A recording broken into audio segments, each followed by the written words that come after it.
Hey, this is the intercession interlude. We doing downtime stuff. But this is like major character development stuff that I feel like needs to be recorded.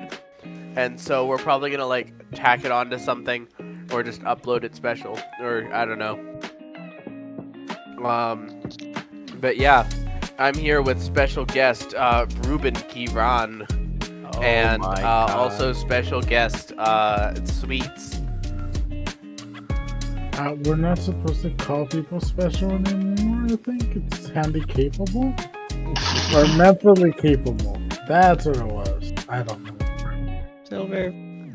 We're here with special guest Reuben Kiran, and Sweets is no longer invited. Sweets is uninvited from the party. Sorry.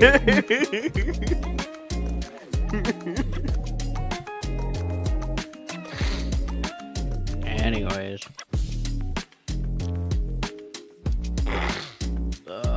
So, Reuben, as you have just gotten your axe enchanted by a mysterious dragon that you eventually decided on, that I'm not going to reveal on this recording, because I think it'd be funnier if you got to reveal it during a real session.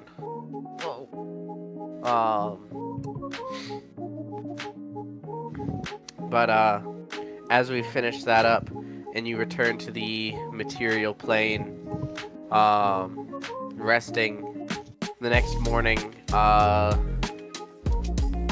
the world is yours. As you are here in, I suppose, Sala, probably.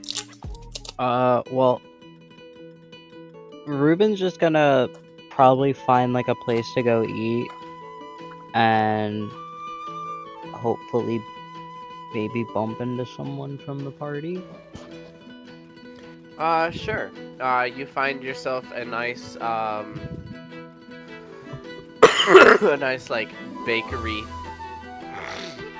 to go to. Get yourself some, like, apple turnovers for the morning. And, as you're there, you see, Sweets step in and seems to know the staff here very well. They have a brief conversation, and then one of the folks hands Sweets like a tray of a dozen pastries. Hey! Hi, Sweets. Hey! I don't think I've seen you here before. And if you're looking for anything special? Just something good to eat. Haven't had a good breakfast in a little bit. Well, I wouldn't suggest the apple turnover. However, they have a blueberry scone that is to die for.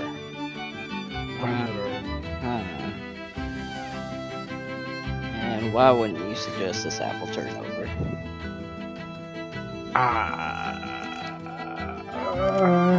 Reasons.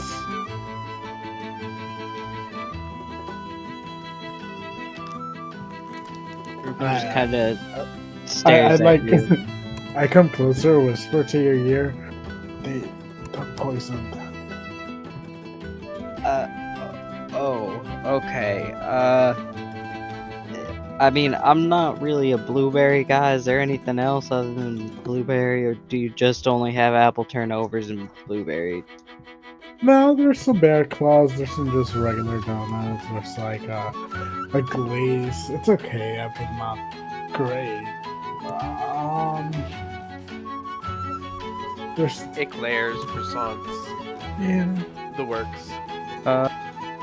Take a Danishes. Jesus Christ, Piper, stop it! Stop acting weird. I will take a not just the bread, but also the person. It's a Danish person in here. They also have I'll the take apple cinnamon rolls. Basically, anything you could find in the pastry section of a Panera Bread, you can find it here. I'll take what Eden said. So, yeah. You're able to get food. And I guess Sweets is gonna sit down and have a chat with you, since Sweets kind of walked over here. Yeah. What's going on? Nothing much. Just,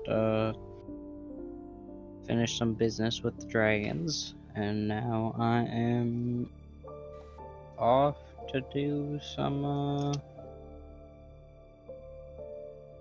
other side work. Anything I can help with? I mean, not necessarily that you could help with, but, I mean, if you want to tag along, I've got no, quarrels with that. Sure. So they're here in town, out of town. We will be traveling to a different continent,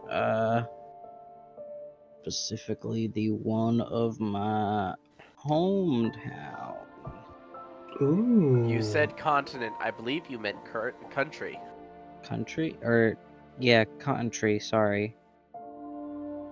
I mix those two up sometimes.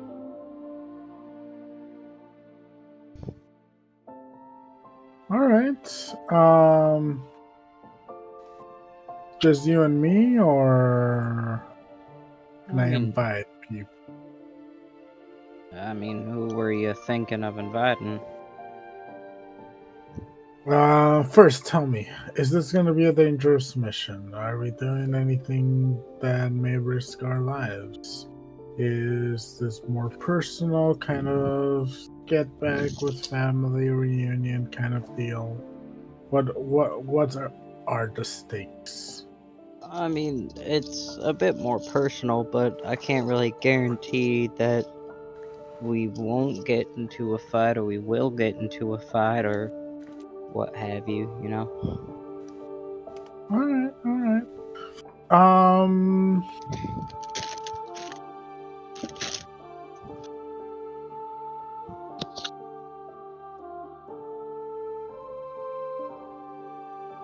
Could I offer a suggestion? Sure, what's up? So, I know things have been a little rough with you and Eterna. Mm-hmm. From what I gather, it has to do with you seeming not to care or showed some form of, what's the word? Ambivalent? I can't say the word. Just when she opened up, you didn't respond in the way she hoped.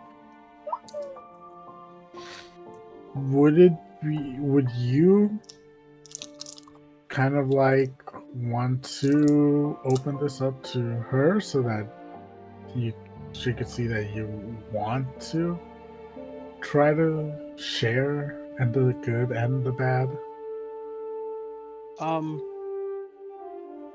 I mean,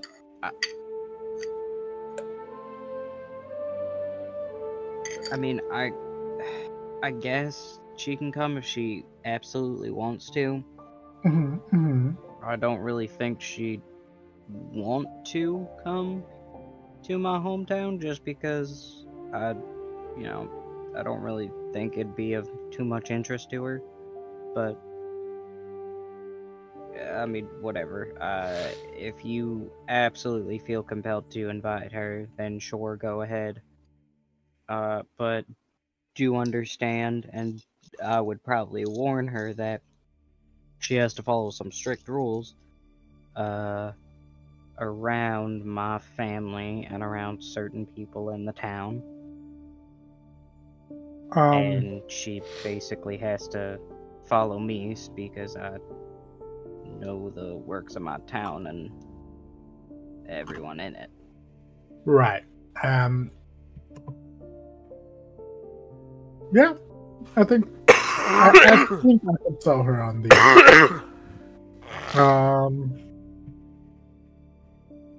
When do you want to leave? Whenever you're ready to head off, I guess we can go. Got it. Let me give me like an hour and a half to gather my things and to see if she would like to come. Okay. All right. Did the professor give me and Eterna one stone that we could talk to each other? No, but if you asked him to do so, he would, but you would have to talk to him immediately about it. Like currently. So I would grab one of my stones. Yep. And Reuben, you're here, so you do see this. I have like a ruby in my hand, and I start whispering into it. I start whispering into it. What's and in there, sweets? Oh, hey, my friend gave me this. It's a sending stone. Gonna ask them to help me locate Eterna wherever she may be, and see if she wants to meet up so that I could tell her, so that we can all go and share and experience and things. Depending on how this conversation goes, you might see the professor. And who is this professor? Just a friend right now. On a scale of 1 to 10, how much does Sweets blush when he says that? Definitely hard 6. You can see the hesitation on friend. Like there's some implied romantic tension here. Whenever I wrote it down, I wrote down personal acquaintance.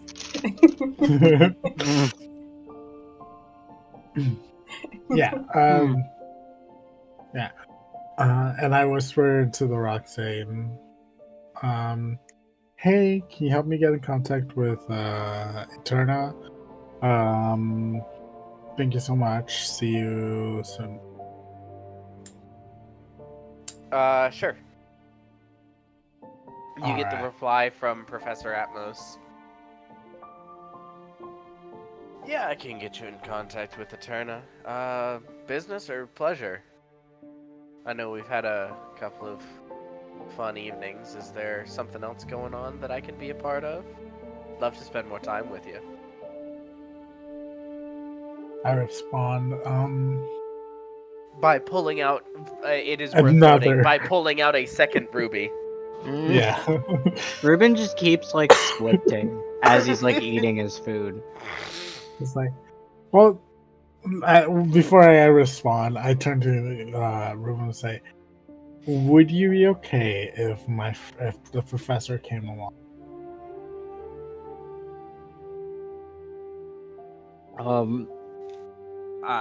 I mean, can you give me a little bit more lowdown on this professor person?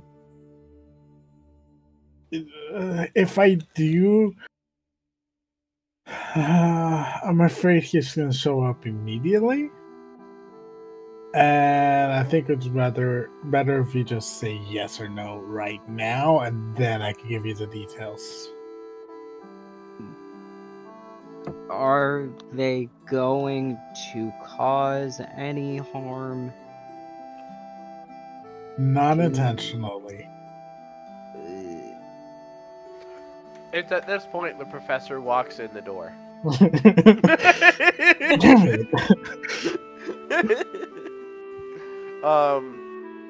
Reuben, the disco man. You see a golden dragonborn.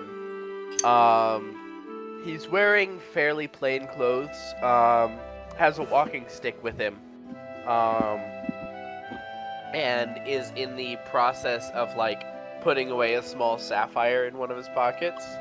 And you can see his head is like covered in earrings and piercings and jewelry and gemstones.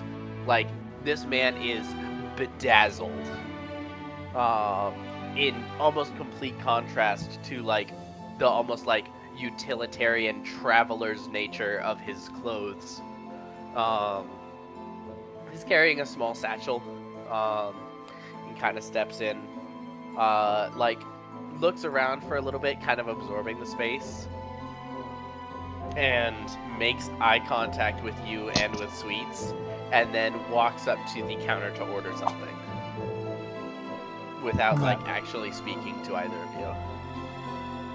I turn to Reuben and say, "Well, that's him." See.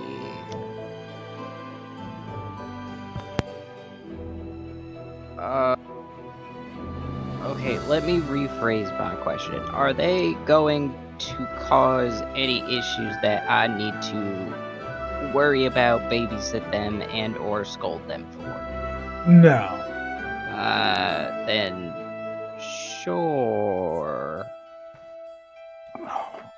So, I wave over to Atmos and say, "Come on." Yep. He gets his food.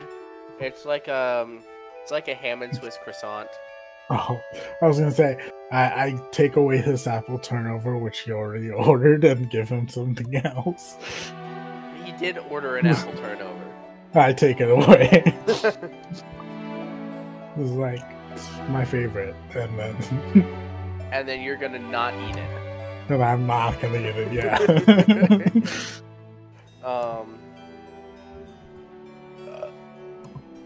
Yeah. We need to get in touch with old Mrs. I'm aware. Reuben, right? Yeah, nice to meet you. And he puts out his hand. The professor shakes your hand and says, "I'm Professor Atmos, sort of a wandering mystic type.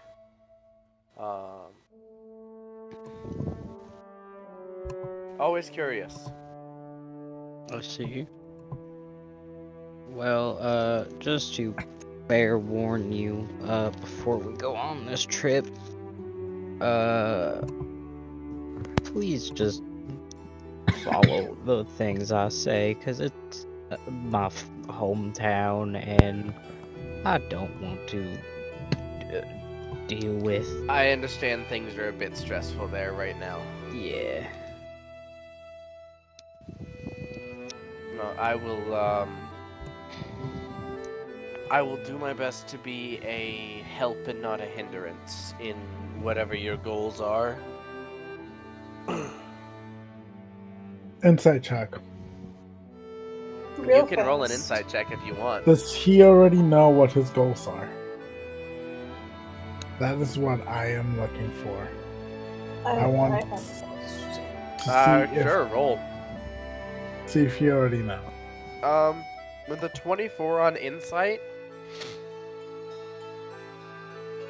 you get the sense that, like, Professor Atmos doesn't already know what Reuben's goal necessarily is, but that has some to do with the fact that Reuben doesn't necessarily know what Reuben's goal is here. You can tell that Professor Atmos's quirkiness is still alive and well. Let's put it that way. Got it. And that he's, like, actively trying to dance around his words to not really let on. Got it. Yeah. You know this guy. I You know do. what he's up to. I do. Same old Okay. shit. But yeah, he takes out, I guess he gave, Emeralds? he gave, Eterna what type of gem? A think the he gave sending her stones? sapphires. You think he gave you sapphires? Yeah, I think it was sapphires too. Which is why I thought that I had a way to contact Eterna. But I think it was sapphires. But because of where you place this in the timeline, Eterna honestly could just bebop in because she's going to be out and about picking up something that they ordered. Well, he's going to send a quick message to Eterna and be like, "Hey Eterna, Sweets and Reuben are here, and Reuben was wanting to go to his hometown, and Sweets thought inviting you might be a good idea, wanted to get in contact with you. Reuben seems vaguely okay with it."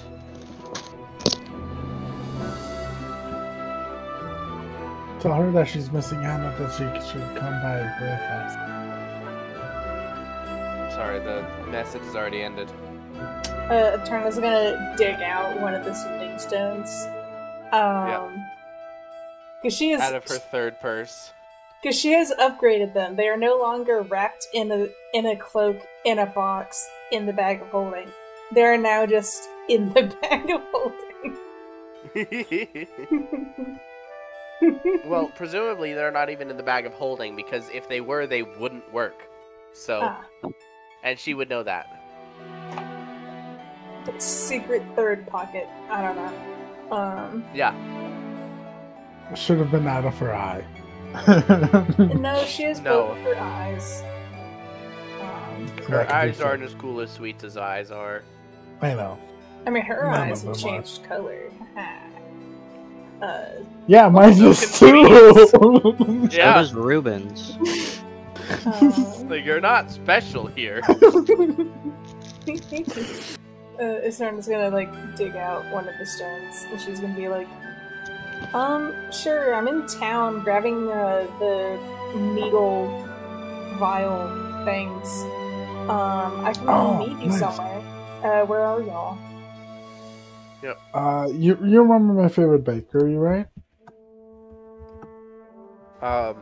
Professor Not the Atmos good is gonna one. pull out another of the gemstones, and just kind of takes it and taps it against Sweets' hand at the table and keeps a hold of it. Yeah. You remember my favorite bakery? Not the good one, but the one that's useful. Yeah, we're in that one. Eterna's gonna respond. Sure, I'll be there in a minute, but what do you mean, not the good one? Sweets is my favorite bakery. No, this isn't Sweets. That's the good one. She's going to the wrong one. And we're out of sending stones. And we're out of sending stones. So Eterna goes to fucking Sweets. I tell everybody, alright, we gotta go to Sweets. Yeah. Eventually, you're able to group up together. I'll say Eterna's standing in the lobby looking confused when you three kind of walk in on her. Whenever you walk in on her, which is weird wording, by the way. Whoops. Now it's recorded forever. Which one was it? I think it was this one, because yes, I picked out an outfit, yes. Eterna is dressed up very fancy. Very fancy? Very fancy. To whip out Where's the fancy? It's on on graffiti this, wall. It's on graffiti wall. Whip out Oh! That is fancy. Eterna is dressed up very fancy, doing her little errands. Yep. I see. I know she has 2 legs because I can see the other leg, but I it looks kinda like she only has 1 leg. I kind of squint at Eterna. Yeah, you may want to change out of that before you head to my town. Oh shit! Hi, Reuben. He said that you were gonna be here, but I didn't think about that. Hello. Eterna kind of like waves. How are you doing, Atmos? I'm honestly splendid. I'm glad you're day. better. Yeah, You kind of looked like shit the other day. the amount of rest that I was able to get over the past couple of days has been very good. I'm probably going to be heading back to that obelisk at some point. I do appreciate sharing the find. Yes, after... Well, we already talked about it. Yes. No point in rehashing old conversations. One day I'm gonna get that word that you have and know everything everybody's saying.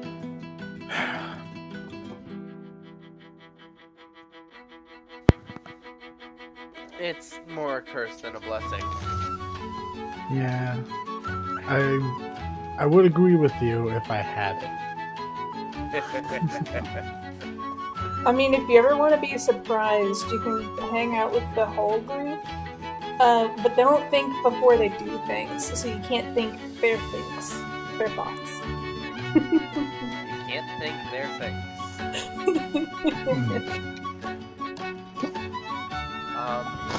Reuben. Yeah. I am capable of teleportation magic. Would you like for me to expedite our travel? Oh, no need to strain yourself. We can teleport.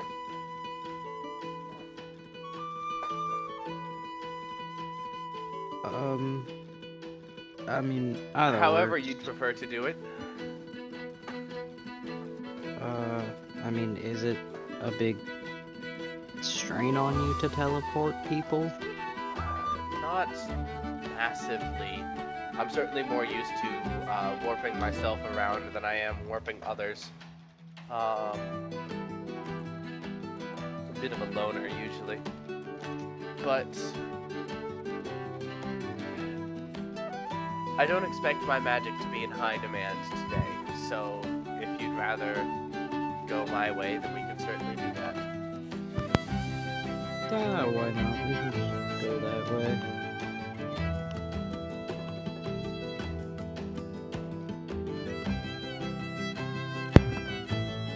And then Professor Atmos pauses as Alan needs to deal with his sinuses because he's sick right now. Oh, by the way, am I wearing gloves? I'm not. I don't remember if you saw, but Eterna's right hand, like the elbow down, is now full color. Red, yeah. Yeah, okay. I didn't remember if I told you. I think you said it was there during the, Oh yeah, the mind session. Not even that, but during the in-person session. Yeah, like during the... Yeah, with the contract and the... oh my god, she Larian did have it at the Studios. contract. Yep. She still needs to fucking talk to Radivere about that. Goddamn. Oh well. The non-aggression pact. Yeah. By the way, Eterna, do you have the things? Oh, yeah, I picked them up while I was in town today. I haven't had a chance to, test them out. I grab them from you. If you take them out, I'll grab them. Oh, I don't take them out. Damn it. Can I see one? Are you just gonna stab yourself again? No. Yes, you are. Professor Atmos just kind of looks at you. Professor Atmos, and only Professor Atmos would know that I am thinking about stabbing somebody else with it.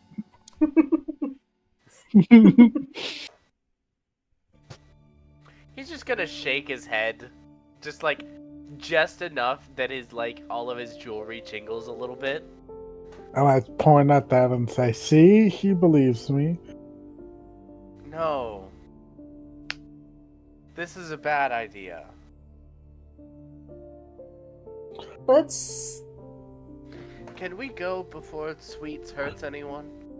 he won't hurt anyone too bad. Yes.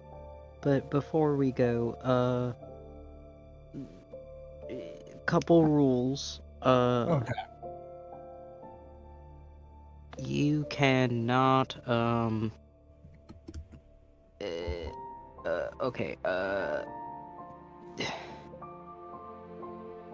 don't cause Reuben kind of like just keeps doing this for like 2 more seconds, a couple more minutes, just like going back and forth trying to decide what words to use. Don't be Poyo and Jin. And he just kind of nods and looks at the professor to go. The professor nods. I know exactly what you mean. Trust me. I hope to meet them someday, by the way. No, you don't.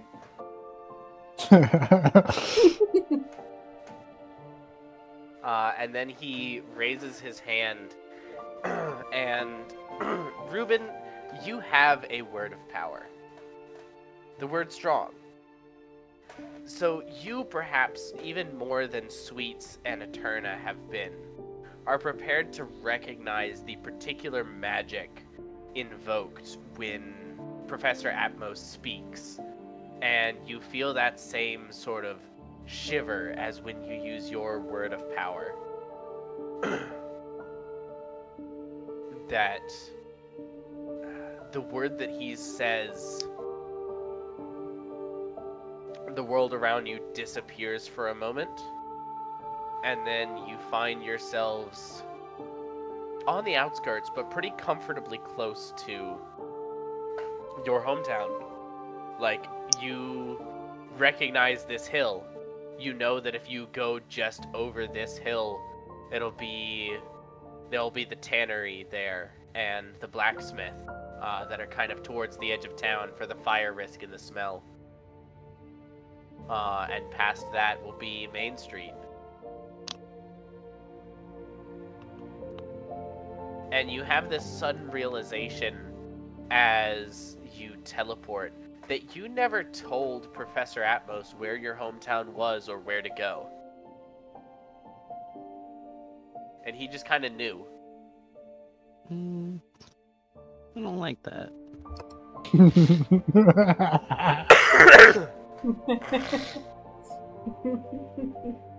So true. But there you are. You can tell just over the hill is home. Reuben kind of like takes a step forward and just takes a really deep sigh. Well, and like kind of turns around to the group.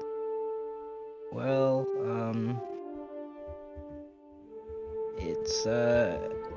it's not much, but this is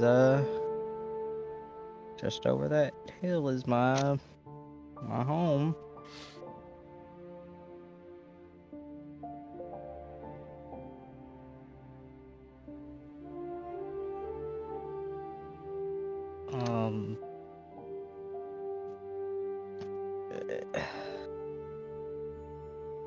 There's not a lot of shifters around, or is there? No. Your town, your demographic is mostly human. I would say there's some halflings, there's like a couple of families of tieflings. Hocia is demographically known for having a wide variety of tieflings, and more tieflings than most other places. Especially tieflings of colors other than red. And so you probably have like a family of like off-white tieflings, or like a family of light blue tieflings. Yeah. maybe some dwarves, maybe some halflings, but likely predominantly human.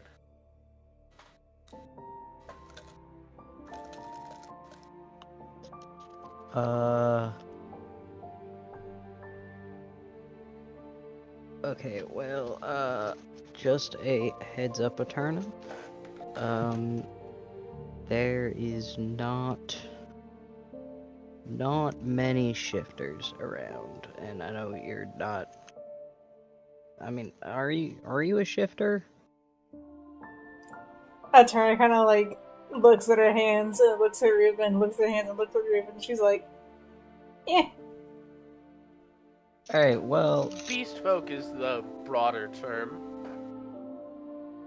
yeah, there's I'm like, not a lot. I'm closer to like a tabaxi because I have no like humanness, but like I'm not like a cat. Well, anyways, there's not many people like you. Oh, that's fine. I know. Yeah, so you may get a lot of stares and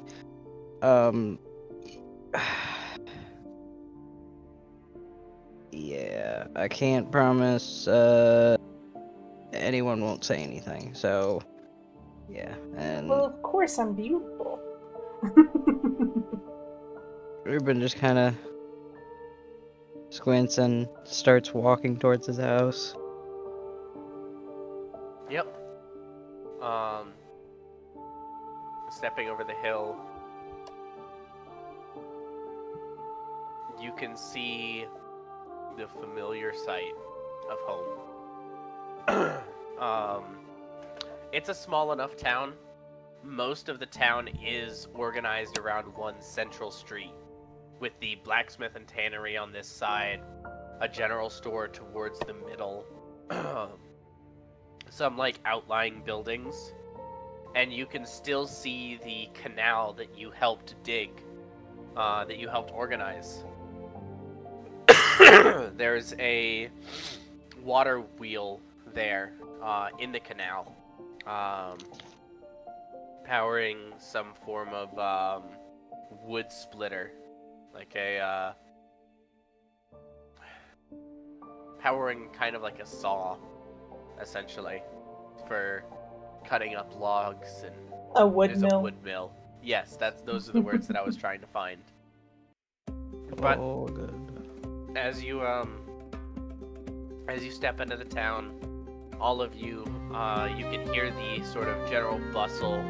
You can see folks out working in their fields. You can see there's like a general haggard look to the town.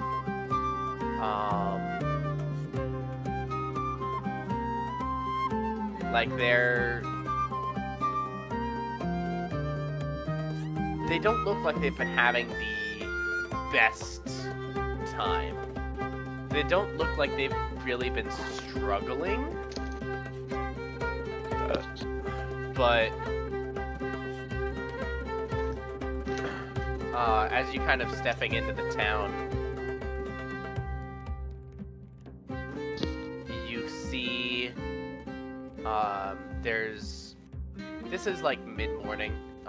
Most of the water's already been gathered for the day from the central well and from the canal, and a lot of the work is going on. But you see a particular tiefling that looks somewhat similar to Reuben, kind of walking between a couple of buildings on Main Street, carrying a couple of bags, steaming as if they've got freshly baked loaves of bread, just kind of delivering them throughout town. And Reuben, you would, after a couple of seconds, because it has been a long time, you would recognize this as your younger sister, Astrid.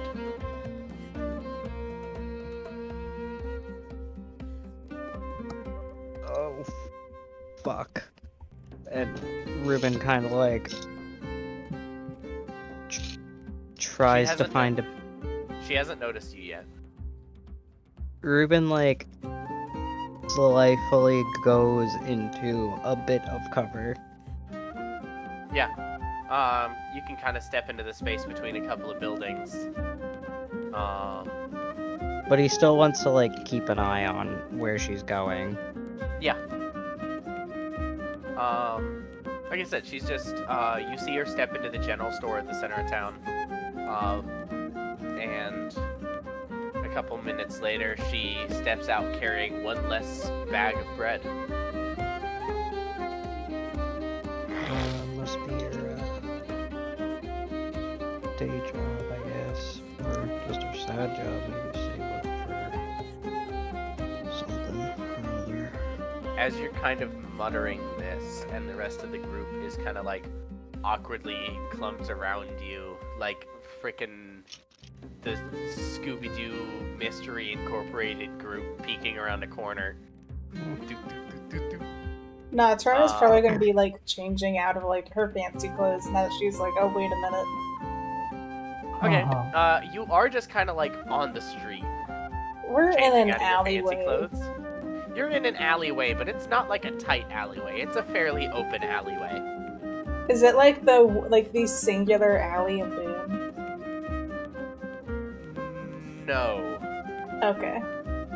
No, it's like...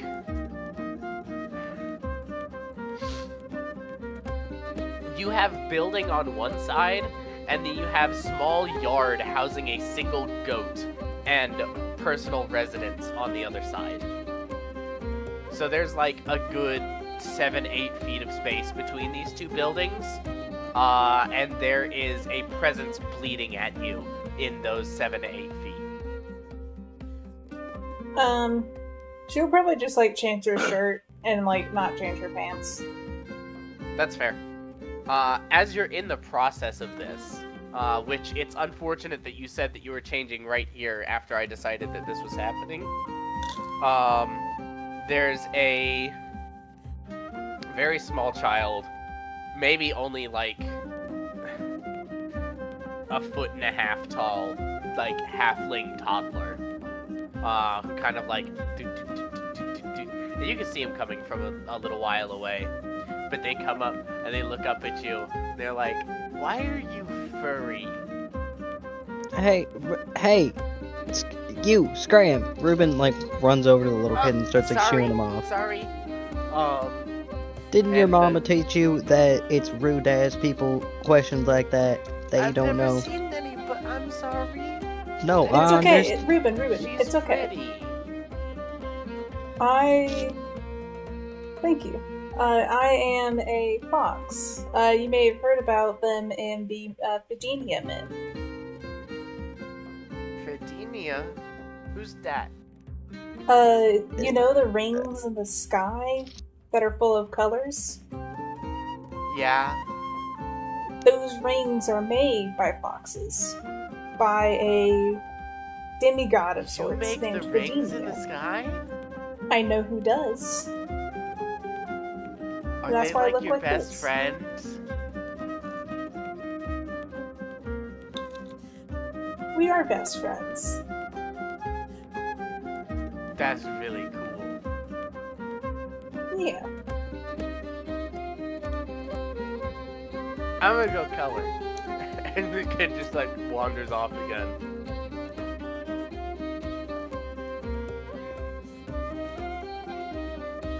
Eterna's going to kind of like stand back up and like look at Reuben and be like, sup? Reuben just kind of sighs and continues, like, peeking out the corner and staring at his sister. Yeah, I mean, she's just going about business. But the longer you stand here, the more likely it is that someone else is going to recognize you. Reuben is gonna try and find a way to, like, cut around her so that she doesn't see that he's there. And, like, he's gonna try and get to his house the least, like, populated way he can. probably like back roads. He definitely knows back ways to get to his house and like secret ways. Yeah. So he's going like the secret back ways and stuff like that. Yeah, there's like a little creek and a little wooded area that you can go through, and some weeds, and cut through a hay field that like mostly conceals where you are.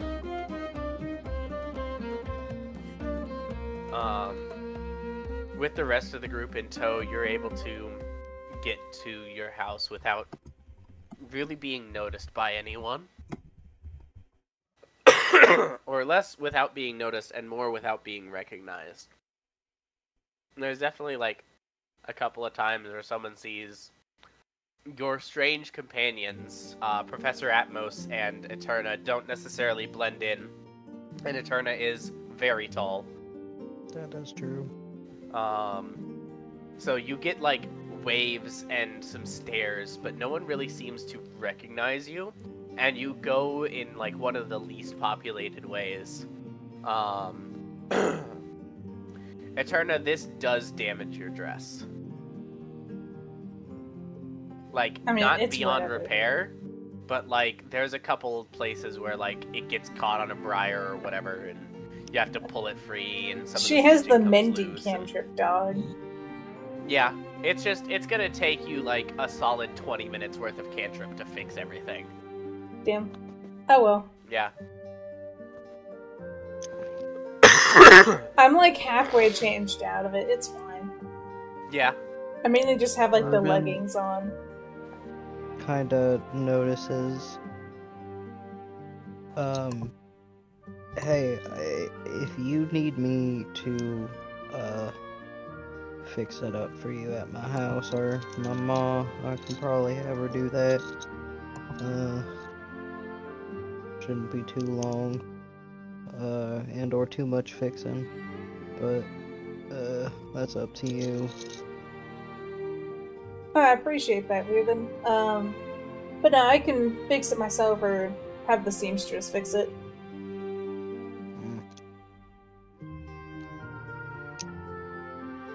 And Reuben just keeps on jugging.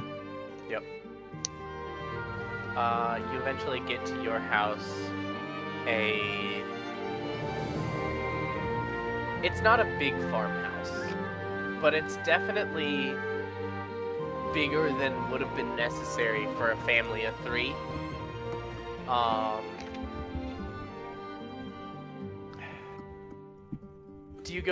There's the front door and a few like windows. Because of the way magic is used in construction, the windows are glass and the construction is fairly nice, if a bit like old. But it's certainly not an affluent residence by any stretch. And you can see out in the back there's a few dozen rows of trees.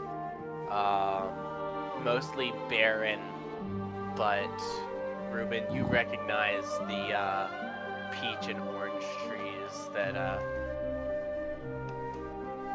you grew up with.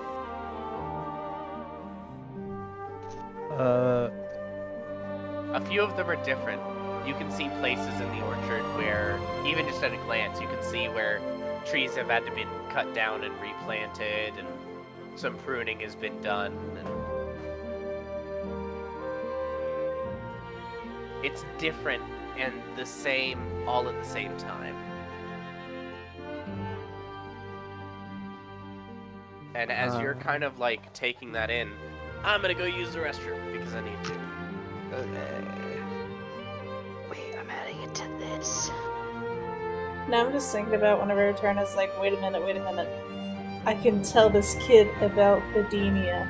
I can say, have you heard about our Lord and Savior Jesus Christ? And Swedes is just like, Eterna.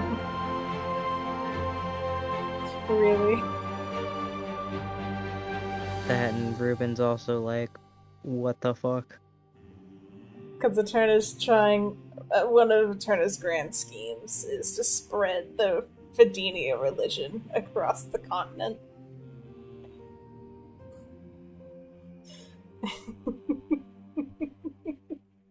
I see. It is one of her many layers of shit I need to get around to eventually. Stop making my hometown a cult. Listen, they don't even have foxes, so it won't be too much of a cult. Cult, I say. Cult. Oh, are we starting a cult about Eterna? Maybe. Yes. No, I was just spreading the good word of our Lord and Savior, Jesus Christ. You mean Fadinia? Yes. Anyways, Reuben is... You said there's a front and a back door? Yeah. Reuben is going to go through the back door, and he's going to... just... Yeah, he's just gonna take a really big, deep breath and just walk straight in to the back door. Gotcha. Oh yes, just break into your own house. Well, no. Reuben's, like... I take this as, like, my type of house where, like, everyone knows where my back door key is. Like, just let yourself in the back door type thing. And that's how Reuben's house is. Like, it's very much like, if you know the Qurans, you just go through the back door, you don't go through the front door. Yeah. Front door is for acquaintances, back door is for friends. There's a sex joke to be made somewhere in there. I was waiting for you to do that, but you didn't. Either way, continue. Anyways, so Reuben goes in through his mom's back door. No. Absolutely not. Through his own back door? Maybe. Not trying to be stealthy at all. Professor Atmos is just gonna kind of like stand awkwardly there for a moment before following. Before Reuben like fully goes in, he kind of puts a hand to them first. To like wait before he like. Gotcha. And then he goes in. Okay, so Reuben, you step in. The rest of the group kind of waits.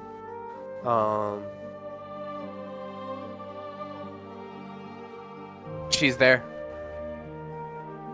A few more wrinkles than you remember, but she's there washing dishes. It's so mundane that it's startling.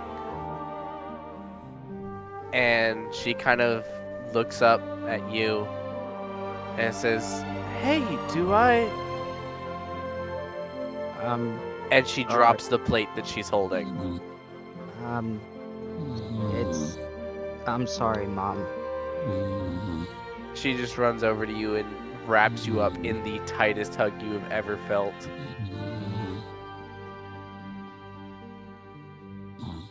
Silver's snoozing away. Yeah, this is video proof that Silver snores. And that he will wake up. He'll wake up whole ass osmosis. He will remember everything. Yeah, I'm tempted to kick him from the. I'm tempted to kick him from the call, but I know as soon as I say, "Sweets, you see a dragon in the sky," Silver's gonna know exactly what the hell's going on and respond probably.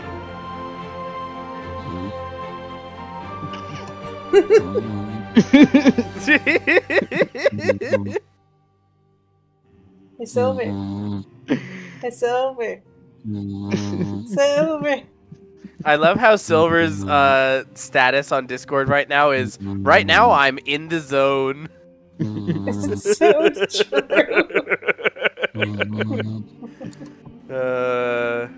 God. I'm gonna put Silver in taking a long rest, and they can come back whenever they so choose. So with the sound of like some uncle or something snoring away upstairs.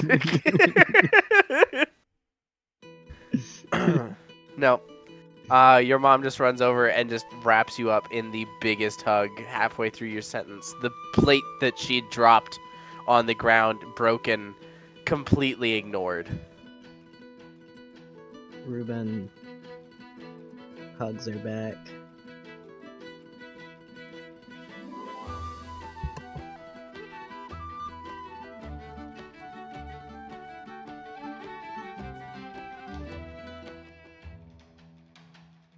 She kind of says, after a little bit, Astrid said that you wrote, and I saw the letter, but I didn't believe it until now.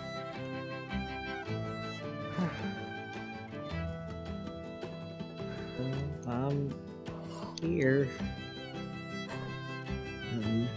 Still alive. That's a good thing, Reuben. Are you hungry? Can I get you, or...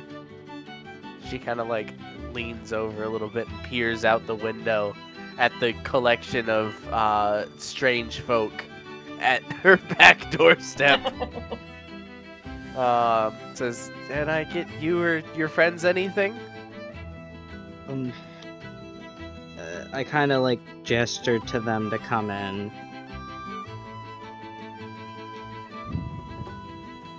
Like through the window. Yep. Oh yes, we walk in through the window. Guys, come in through my window. Don't use the door. I put a booby trap. Eterna looks at the door. It's not trapped. Yeah, you do have to like ducks. you do have to kind of like stoop a little bit to get into the house. Does the house have like 8-foot ceilings? Or Or is she gonna just like have to like crouch it? the ceilings are high enough that you're able to stand, but you are in grave risk of Gandalfing yourself on the roof.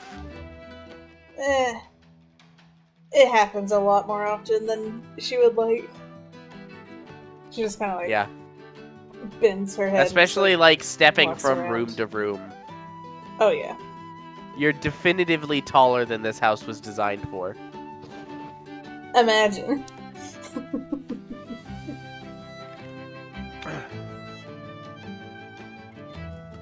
But yeah. You can see the Reuben's mother appears old enough to be a grandmother. For sure. Kind of looking around across at y'all. Says, "Oh, you've so these are your friends, Reuben? Folks you've met on your..." Well, Eterna here is, and I gesture to Eterna, is, a part of a group that I am part of, and, Sweets here is, joining that group, or a new member. I'm not too sure what the party decided quite yet, but... Wait a minute. There was some guy came through here a little while ago talking about folks that went to the... You didn't go...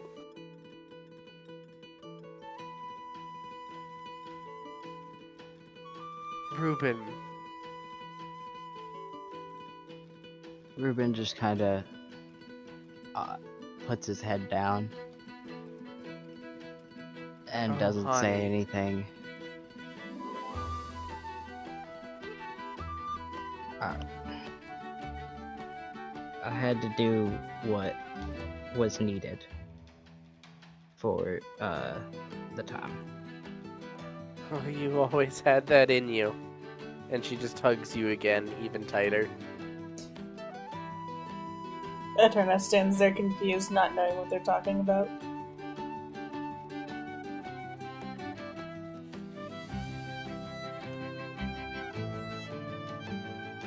after a couple more seconds, she kind of steps back and says, well, forgive my lack of manners. I'm Dottie. I'm Reuben's mom. I've lived here just about as long as I can remember. Really.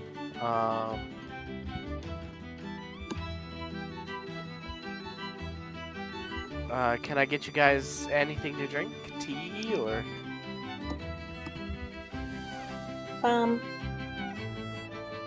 Sure, tea would be nice.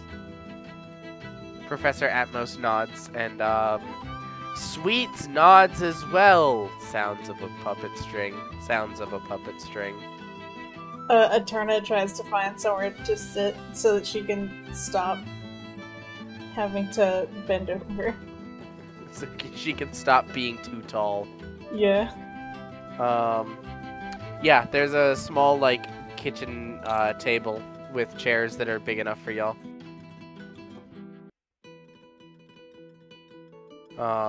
And Dottie kind of goes around and starts serving tea.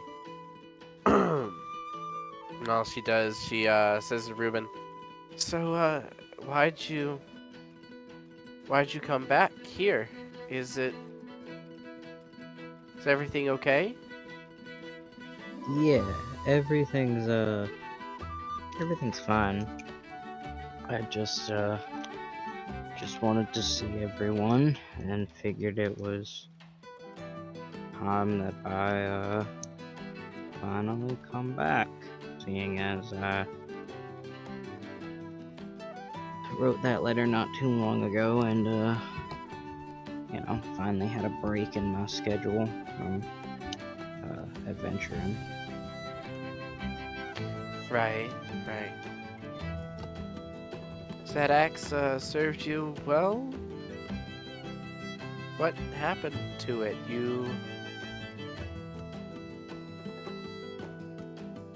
I possibly made a deal with a dragon. A dragon? Well, more specifically, one of the 10 prime dragons. My little boy. But so, I basically asked him to, make my axe stronger in order to make me stronger, and, I've got some new tricks up my sleeve, to say the least. Oh, Eterna's gonna look at the axe. Does she see the new symbol? Oh yeah, the markings are visible. It is serrated. You can see the change to the handle and to the metal, and it definitely looks more violent than it did before. Eterna's kind of nuts. It looks like you made a cool looking decision. Well, let's hope it's a decision that I don't regret. Seeing as what person made it with me. I'm sure you'll be fine. Have you... And she kind of pulls up and, like, sits down and drinks half of her tea before she keeps talking. It is Southern style iced sweet tea, for the record. It's not like hot tea. Yeah, I figured.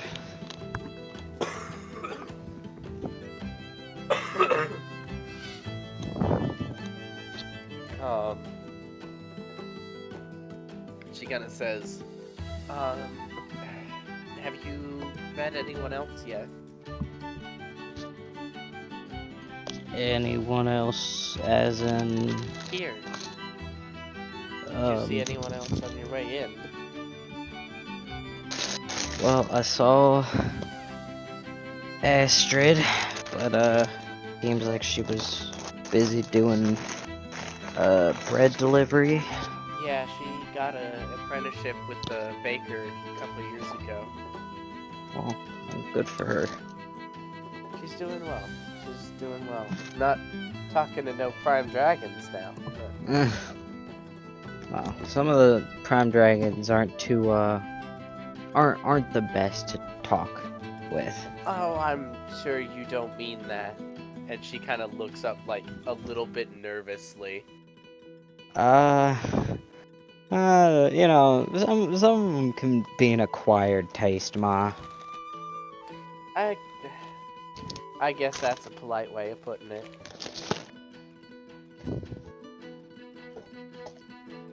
But other than her, no, I've not seen anyone else. So, where'd you get these exotic friends of yours? I mean, I don't think I've ever seen that much jewelry on a person. Well, Eterna we met... Oh... You were curled up on the ground in the rain with a sign. Yeah, that's because I was told to get help with no other explanation, and I just went with it, you know. But, you know, you still came along, so you're dumbass for coming along anyway. So, anyways. We met in Liechtenstein Harbor, but we've been all over. Where's that? Oh, it's in the Shattered Isles. Not Castle. Shattered Isles.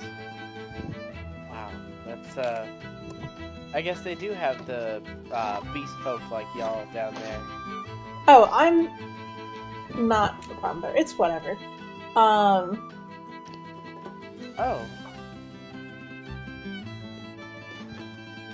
It's a long story. And I don't think people here know the myth that well. I don't remember hearing about any temples in Hocia. There's not many, if any at all. There's a couple of temples out in town, but here locally, not really. Yeah. Yeah, if you needed to offer alms or have a wedding, you'd have to go about half a day's walk. Oh, no, I was just talking about Fedenia. Yeah, we don't know of Fedenia around here.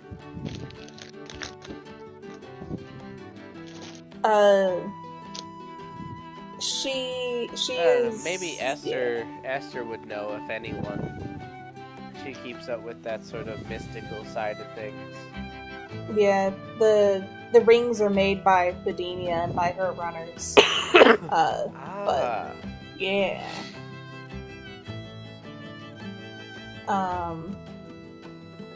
It's a whole thing I would love to talk about, but I don't think that Reuben wants me to talk about. And I promise to behave. Reuben make you promise to behave around his mom.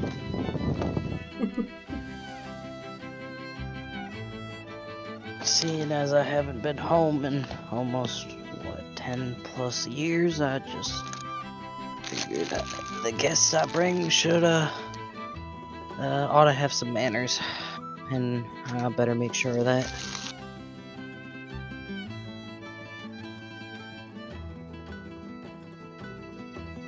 It's good to see you, Reuben.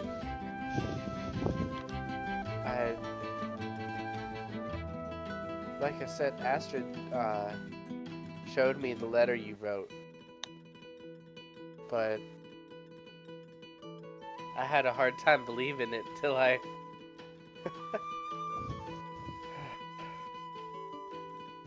tell me everything.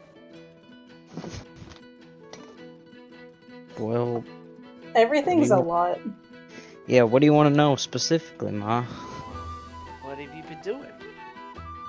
You've been, if you went up there, you must be on something important, right?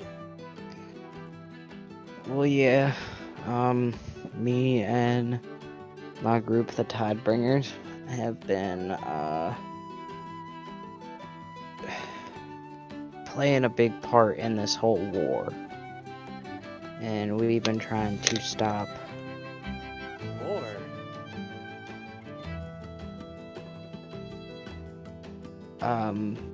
Yeah, war.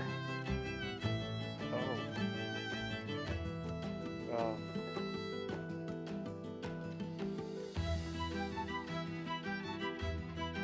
But, we are working to,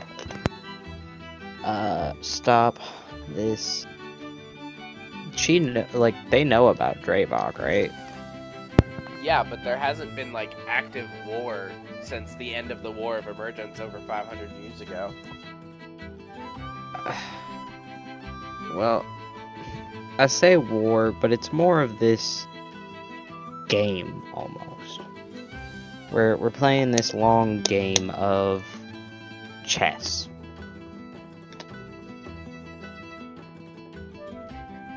We are constantly moving one piece forward while the other either moves away from us or keeps chugging into our space. Or poking an angry bee's nest with a stick. That too, I guess. Now that's I understand. But we have been working with the Prime Dragons to help get Draevok out of power. You can see she, like, kind of flinches at the name. And we are...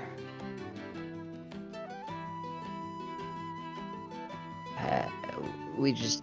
yeah, that's what I've been doing. We've been trying to figure out how to defeat him, and It sounds mighty dangerous. yeah, definitely a hell of a lot more dangerous than anything around here. That's the way it should be. And that's the way that I like it. But as long as he's in power, that won't be for long. So that's why we are trying to kick his ass out. Well, I'm glad you've got such big friends going at it with you. Listen, you should meet the Prime Dragons. They're fucking massive. Oh yeah? How big are they? Listen. You go into their layers and like throne rooms, and you can't even get up to the throne because they're that fucking massive. I would say they're what? I think we discussed like 300 feet tall. From like tail tip to snout, yeah. Yeah, they're 300 feet. Yeah, they're like 300 feet, like long, like nose to tail. 300. Mm-hmm. Goodness, that's the size of a barn. Oh, they're That's bigger the than size a of barn. 2 barns. There you go. Wow. Why do I know the size of a barn? Oh well.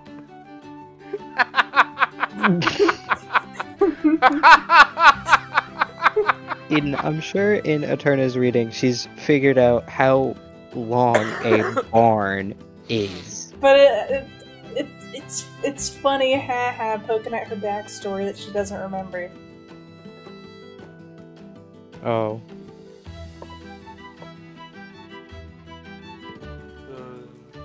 Haha, amnesia victim. Anyways.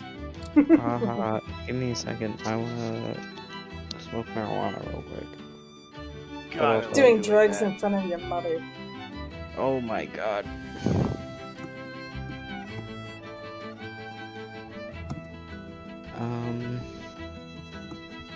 I will note the whole time Professor Atmos has been like not talking, but he's kind of like been muttering under his breath and like slowly putting the dropped plate back together and like onto the counter. There's just like floating porcelain behind this whole conversation. Listen, if this conversation, he can get away with it. Yeah. Because, like, if Eterna had noticed it, she would have, like, mendinged it and, like, just, like, put it back in the sink. But Eterna was too busy, watching her head. Yeah. I mean, mending is also, like, one break or tear, and this is porcelain that is shattered. But with, words for movement and stone, which porcelain is close enough to a type of stone that it works.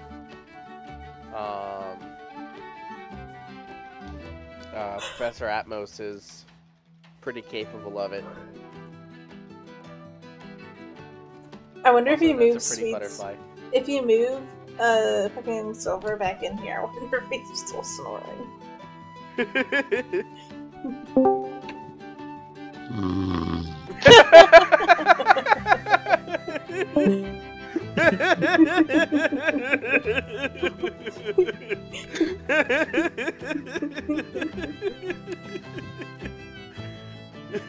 I wonder if he's still snoring. Do-do. Do.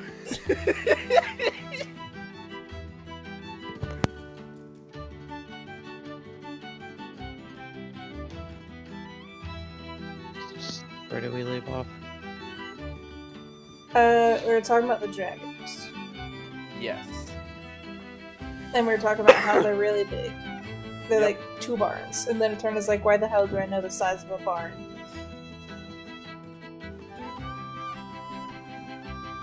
Yes, they are fucking massive. It's still... Well, I guess if you're going up there, you need big allies. Protect you and... Oh no, we did most of that on our own. The Fearlands aren't too bad. I don't know. I've heard some pretty nasty things. I'm actually from the Fearlands. She kind of like It sucks. instinctively takes like a scoot of the chair back. Oh, no. I don't remember most of it. It's a long story. That's probably a good thing. Well, and what's your story, young man?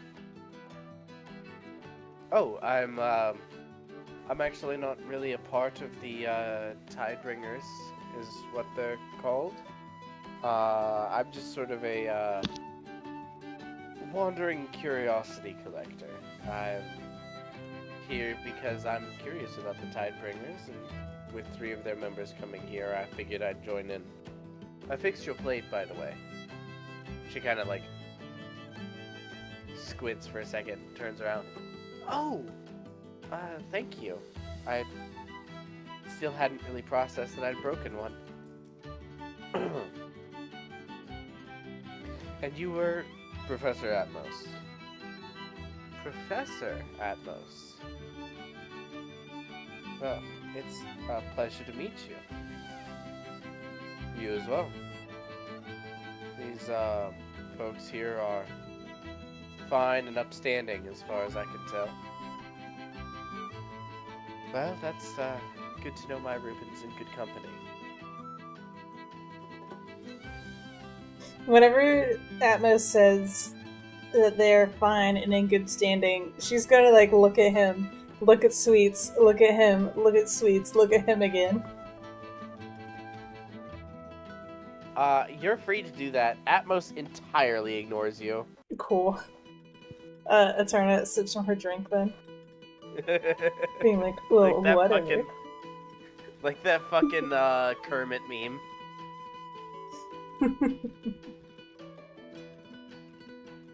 You know the one I'm talking about. Yeah.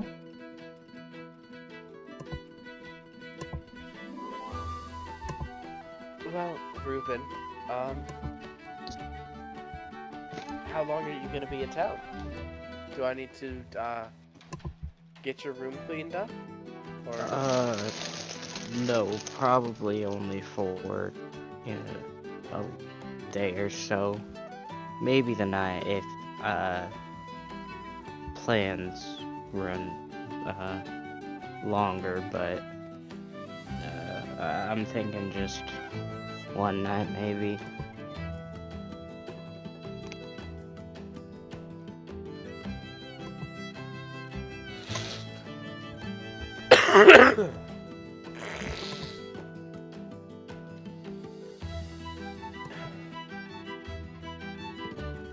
Well, I'll go ahead and get things cleaned up for y'all.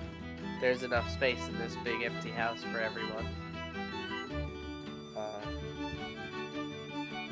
I'll get Eterna the room on the first floor here, so she doesn't have to do with the stairs. Yeah, that's probably best.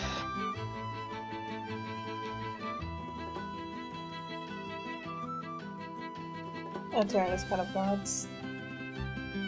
Man. Oh well.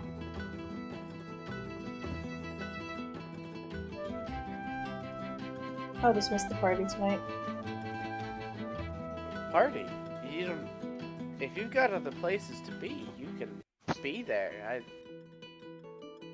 don't want to impose. I just want to have somewhere place if you wanted to stay here. I guess you probably have some kind of magic transportation if you're working with the dragons and fly everywhere and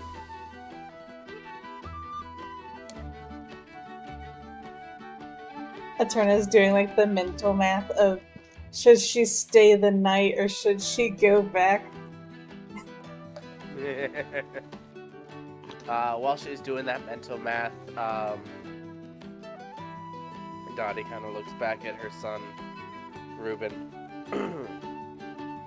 Says, you said if plans run long, what plans are those exactly?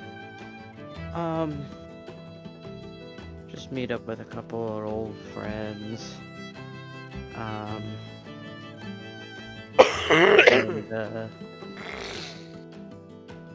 yeah, maybe,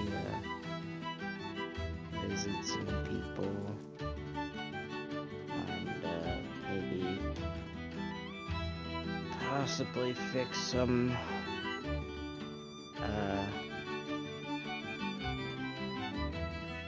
unkept problems. Right, I guess when you left, you did leave in a bit of a hurry.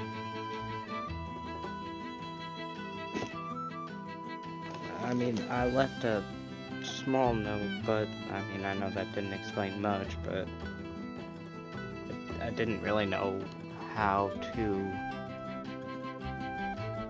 tell y'all what all happened and why exactly I needed to leave. Well, you've got the chance to explain it now. I don't want to push anything.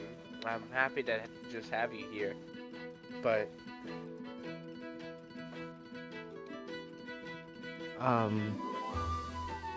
And like Reuben kind of like looks just like around at everyone and like more specifically at like Eterna and just kind of looks down at the table.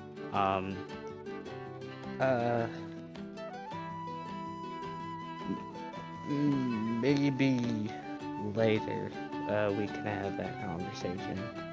Okay. Well, if there's anything I can do for you guys, and she kind of finishes up her glass of tea. Just let me know, okay? Alright, thank you, I'm gonna Ma. get back to dishes.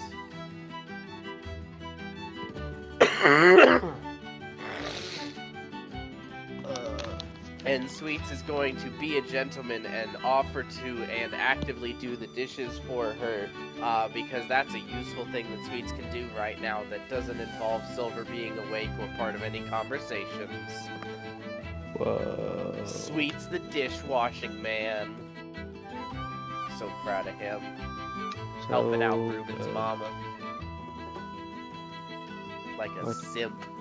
No, I'm just kidding. Hey, that is bad.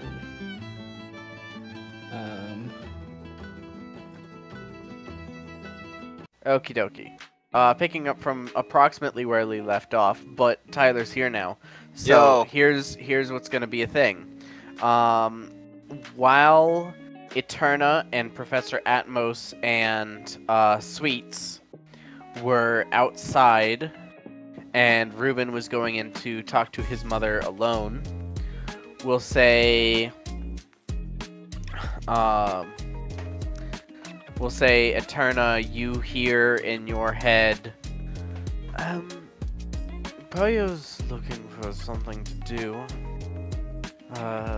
Mind if I send him your way? His Stops voice it from is setting anything on fire. This is the voice of Rydathir. Oh, it's Rydathir? Yeah. Rydathir's like, Poyo's bored. Would you like for him to show up there to prevent him from setting things on fire? Eterna's gonna, like, look at mentally just look at, she's gonna look at the sky. In her head, she's looking at Rydathir. Yes. Is he going to set the city on fire? He looks pretty tempted. You know, Rydathir, your voice sounds very different, but I think that's exactly what you said. Like, is he going to set something on fire that would matter to me personally now or in the future? 50-50, right? Well, you should just ask Reuben and see if it's okay.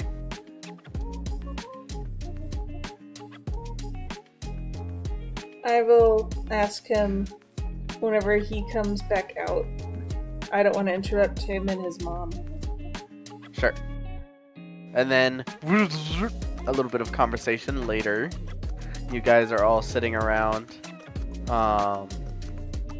Reuben's mother has finished her cup of tea.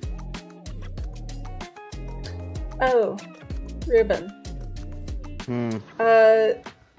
Apparently, according to Rydathir, Poyo's bored and might set something on fire. Do you want to bring him here so that he will set something on fire under supervision? Okay, well, he's not going to set a fire, but, yeah, he can come. I assume Rydathir can hear me. I gesture to the ceiling. The ceiling gestures. No, I'm just kidding. It's a mimic, run! Suddenly, the ceiling explodes into the form of all 10 prime dragons, who were there the whole time.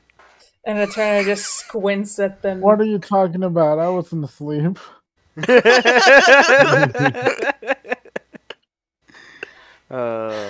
Yeah. After a couple of seconds, you hear a knock on the front door. Let me in! Oh, by the way, Miss Dottie, or how do you want me to refer to you? Dottie's fine. Alright, Dottie. He's perpetually on fire. Like, you have some very strange friends, don't you? Yes, I do. If he's on fire, would it be rude to get him an iced drink? He's not actually on fire, but he is. But he isn't. Prime dragon magic, probably. I don't know.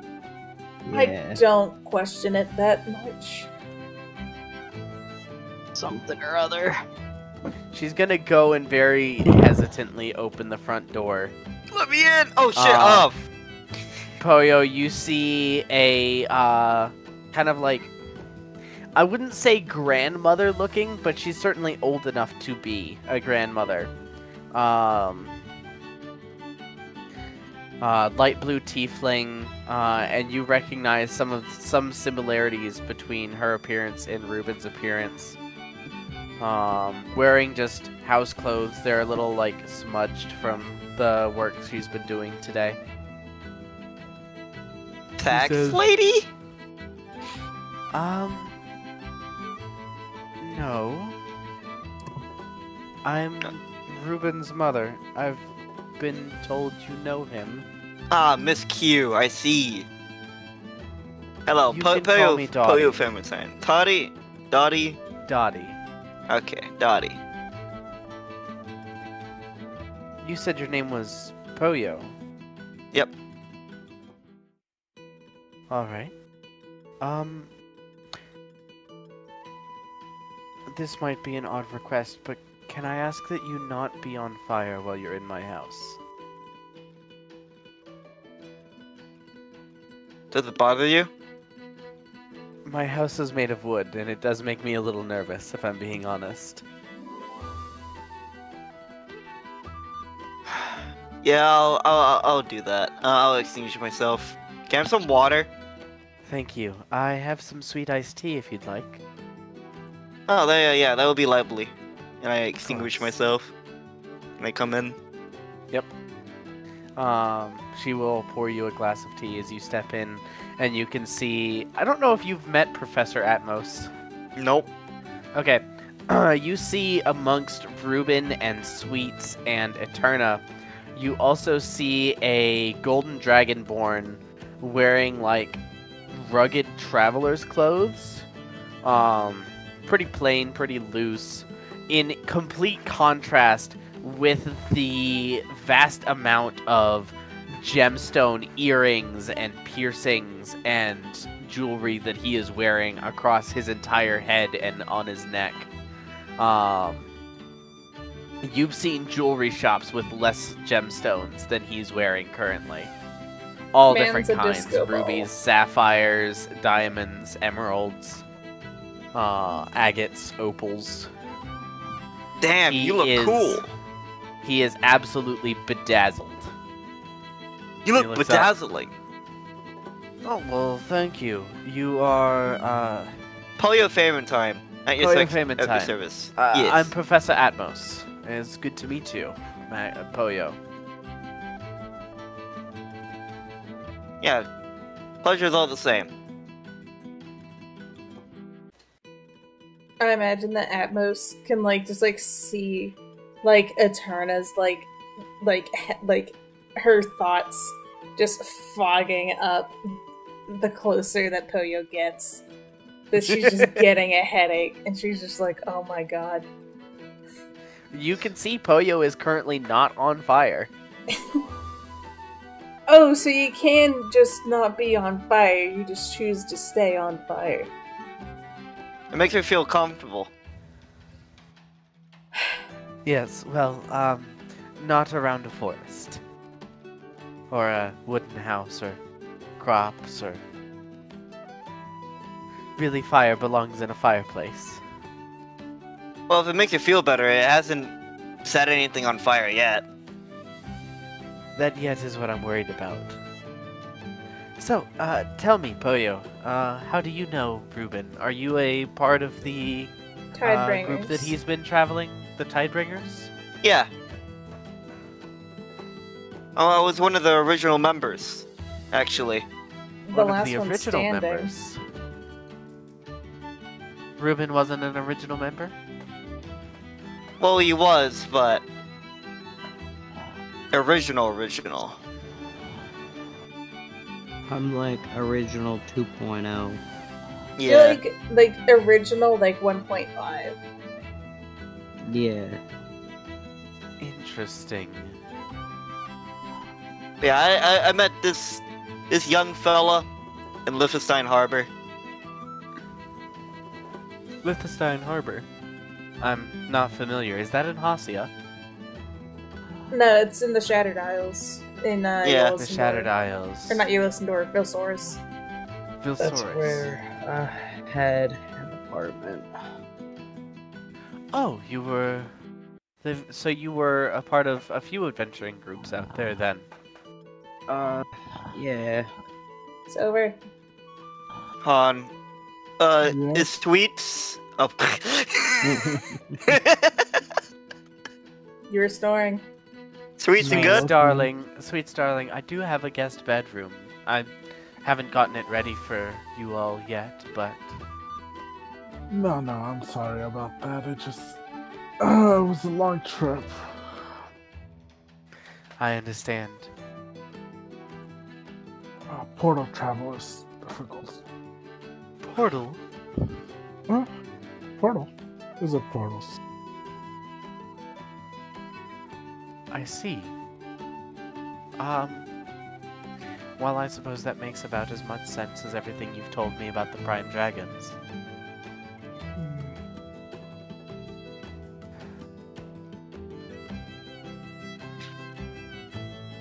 Yeah, they can kind of do anything. Not anything. Well, anything to the average person, anyway. They're gods and goddesses. Of course they can do anything. Not anything. They can't make people make sense. It feels directed at me. Eterna's just gonna, like, look at you. I give her a big smile.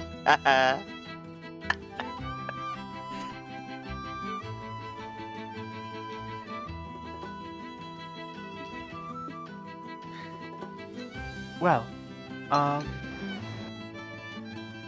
Reuben, you said you hadn't really talked to anyone else in town.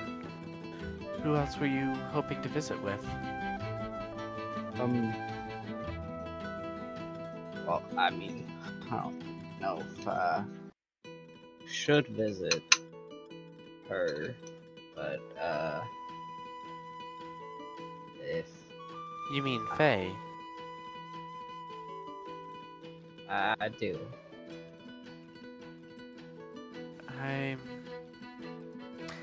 I think she'd be happy to see you.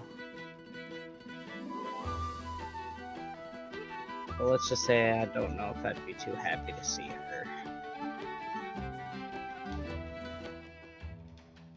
You heard about their marriage.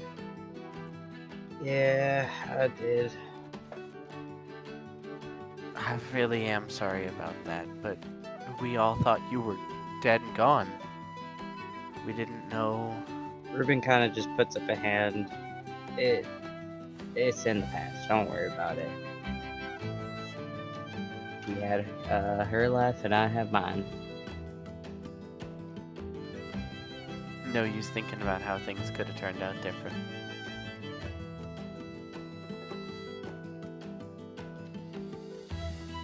Not unless there's a time travel machine or something like that. Not that I know of. I've If been anything, assured your friends would you be... cannot go backwards in time. Well, there's an answer for you. I have You'll know asked. everything, don't you?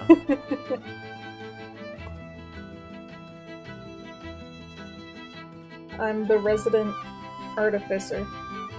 I have looked into time machines. Well, tell me, since y'all know so much, should I make apple pie or blueberry pie for tonight? Apple pie. Apple pie. I need to keep the doctors away. No offense, Professor. Oh, none taken. I'm not that kind of doctor.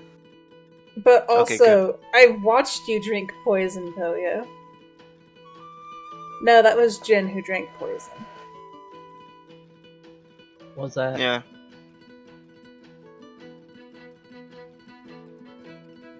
Is Faye still living in the same house? No, she and Eli, built a small cottage,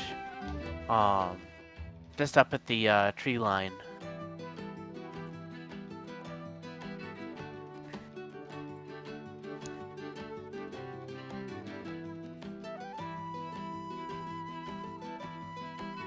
right?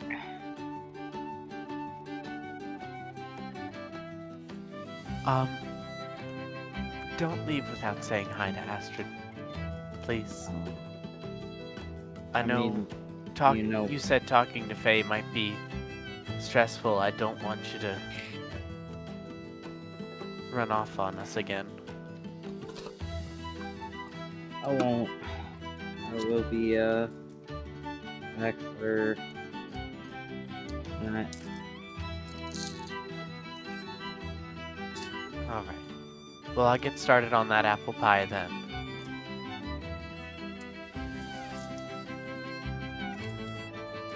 Thank you.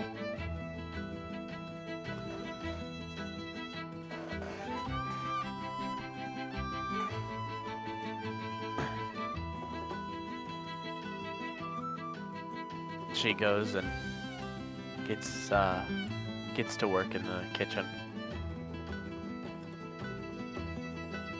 Professor Atmos turns to you, Poyo, and says, "So, I've been told you have some unique magic to you." I guess you could say that. Tell me about it. I'm always eager to learn. Well, which unique magic are you talking about? Suffice to say, I'm a linguist of sorts. Ah.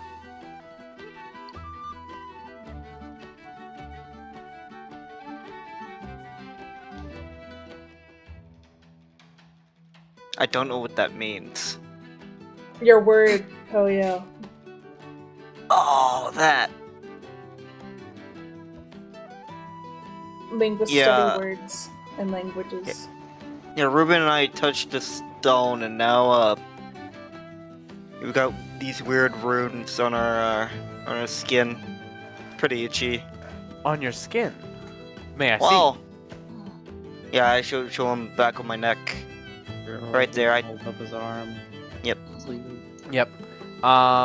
He's going to start with Poyo and like just kind of like try to brush some of the spikes away to get a very good close look.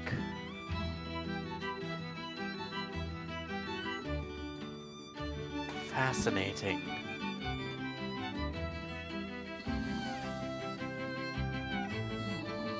This inscription is likely why you were able to learn so quickly. Hold on, give me 1 second. I try to throw a spike at Sweet, but not like it would hit him, just like close to him. That would wake him up. You're warning shotting Silver. Yeah.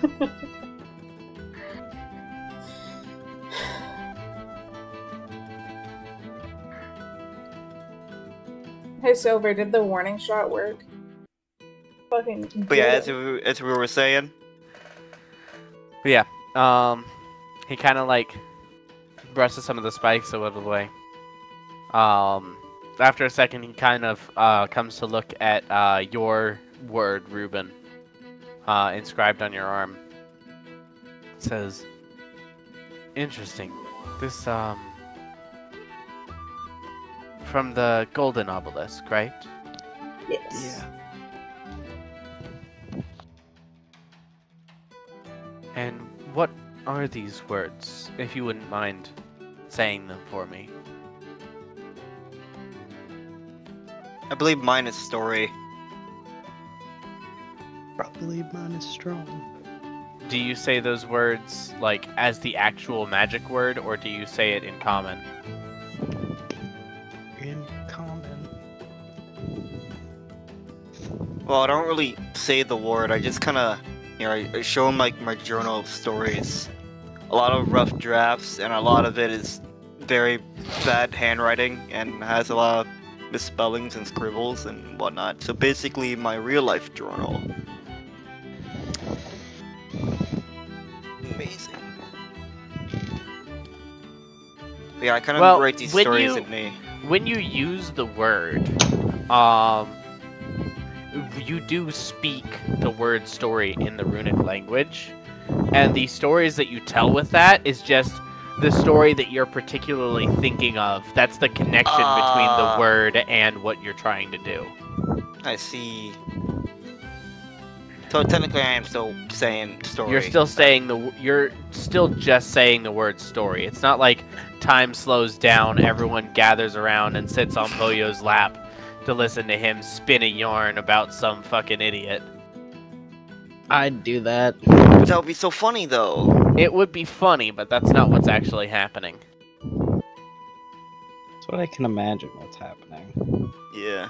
You can imagine if you'd like, but you are actually saying the word story. So, do you say the word story in common, or do you actually say the word of power? The word of power. As you say it, he sort of, like, murmurs to himself and repeats it. And nods. That is a powerful word indeed. Very versatile. Pretty bullshit, yeah. You said yours was strong.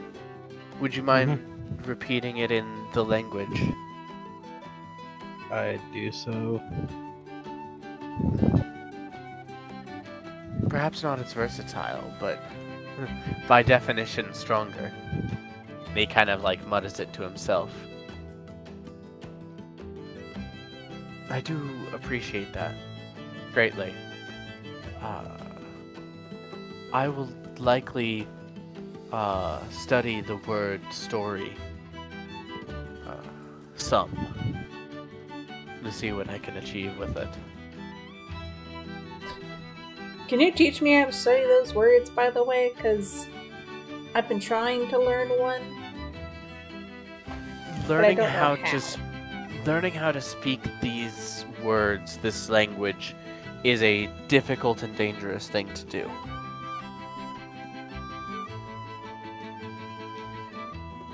I'm not deterred by difficult and dangerous, as you're aware. Are you deterred by years or decades of study? You should know that answer as well. Then I'd be happy to teach you when you have the time to dedicate to it. After the battle, I'll have all the time in the world. I'll teach you what I know. It's not much, but it's serviceable. You know a lot more words than I know and they know. 3. That's more than 1. Well, I had a couple of other friends who had words of power. I'll say this. Learning to say a word of power and you're learning to do magic with a word of power are two different things. I'm capable of carrying a conversation in the ancient language, but I'm only capable of magic with 3 of them. And what 3 of that is? The common words for them would be truth, motion, and stone. Motion, interesting. It's probably my most useful one. It's also my most recently learned. Truth was my first. That was a air and judgment.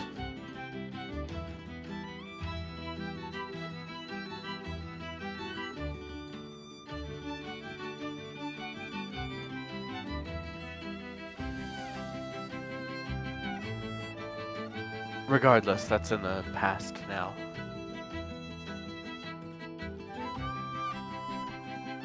I got a quick question. I have an apology to make, Reuben. This is your day. I don't mean to be taking center stage. Sorry. No need to apologize. Very well.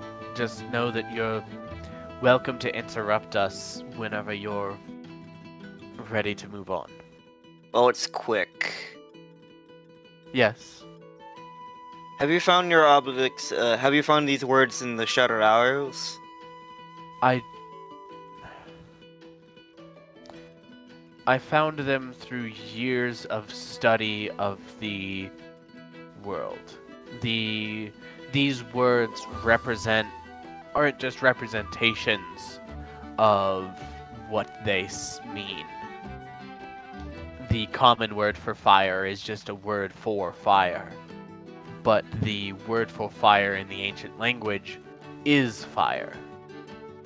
The same with stone. When I say stone, and he says that in the ancient language, which has this same sort of like ringing effect when you hear another word of power, to where you instinctively know what it means, but as soon as it's been said, the pronunciation, like, you don't know what has been said more than you know what it's been meant. There's no memory of the pronunciation, there's no memory even of a language being spoken at all. There's just suddenly the knowledge of stone.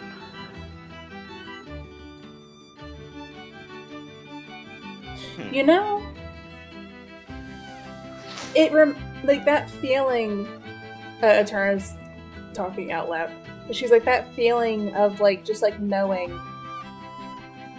It's interesting. I know you mentioned that that is like the essence of this world. That it is like what this world is made of, and the world itself. Yes. It's very similar to talking to deities and divinity. It's to a less certain words extent. and more of just Eterna hand gestures. The ancient language is often theorized to be the original language.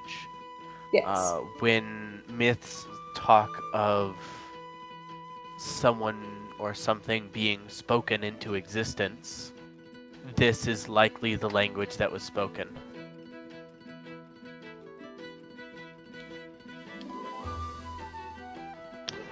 Interesting. I wonder if the divinity knows this language. It's likely. Hmm. Regardless, I never learned my words from an obelisk the way that you did. The way you've learned yours is highly irregular. Most of us learn these words through a careful study of the physical world. Once you have learned everything there is to know about stones, then you know the word for stone. And so it is Eterna's through, sighs very loudly. Crap. it is through years of rigorous experimentation and seeking knowledge and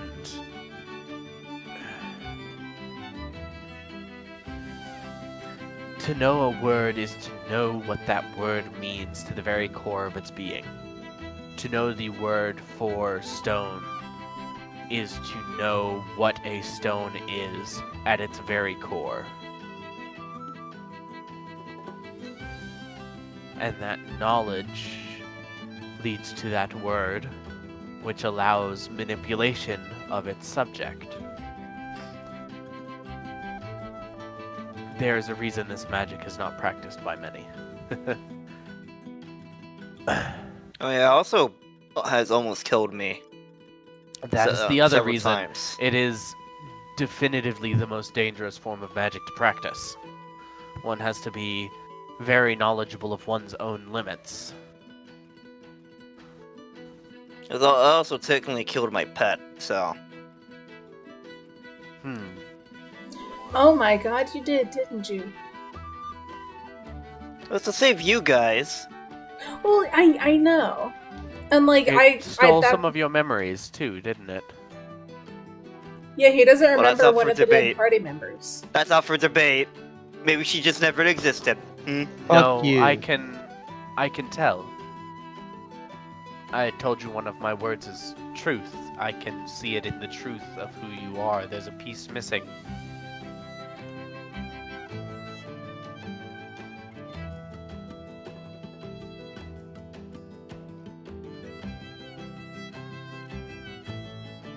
Well, hypothetically, do you think I'll ever get these memories back? It's unlikely.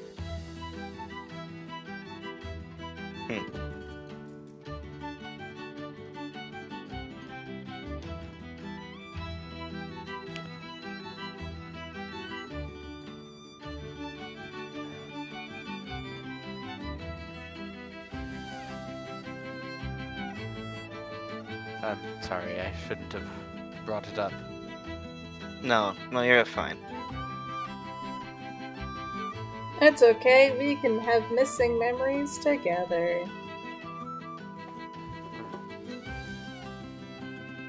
Listen, there's no concrete proof there is another member that I don't remember. I mean, I'm pretty sure Soren remembered her. She was a satyr. Well, Soren is an asshole. Eterna just, like, gives you a very deadpan stare. Oh, he is! A lot of us are assholes, Poyo.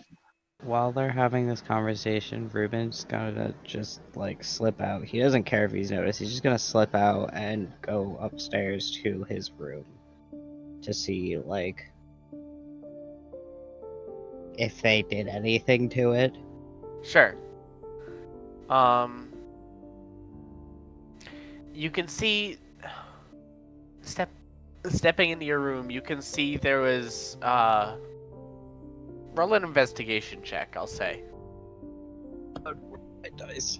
They fucked up with my Legos, those whores!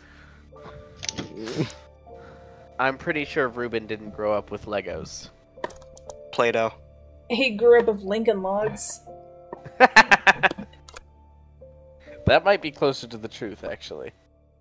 I know, I don't know what that's my funny. investigation is. Can you look what my modifier is? Sure. I think probably it's 0. Probably Oh, shitty. it's a 1. It's a 2.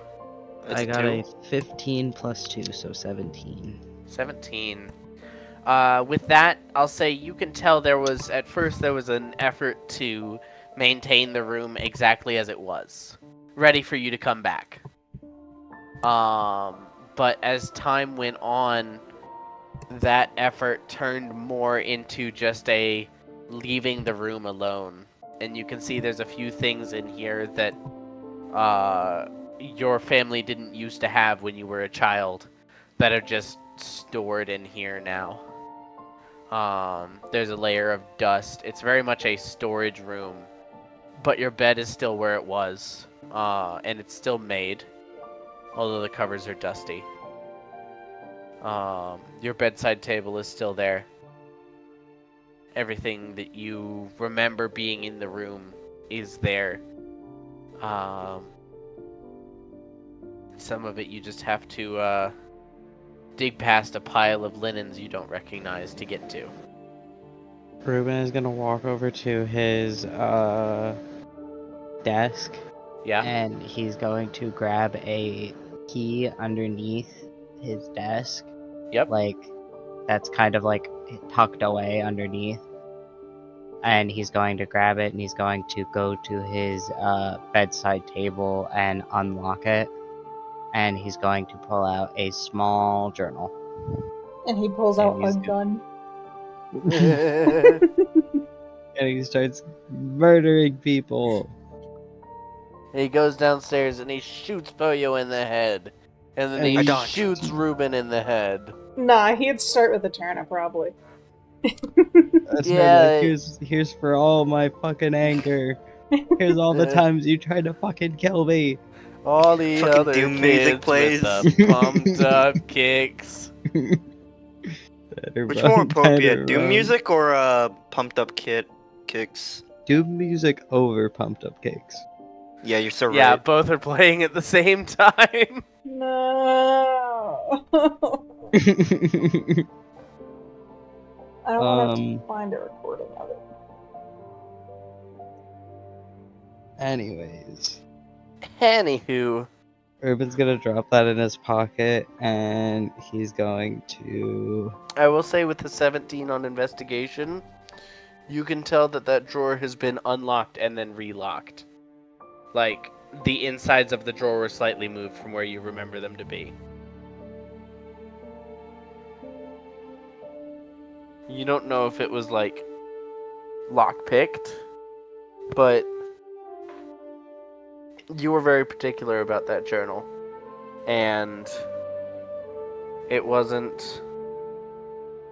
like, it was in the drawer backwards, kind of. Mm-hmm. So, At least one person has been in there.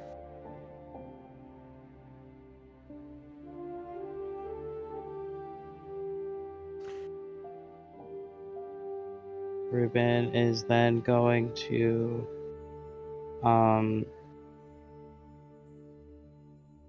also grab a small photo of him, his sister, and his cat and mom all together, and throw that in his pocket as well.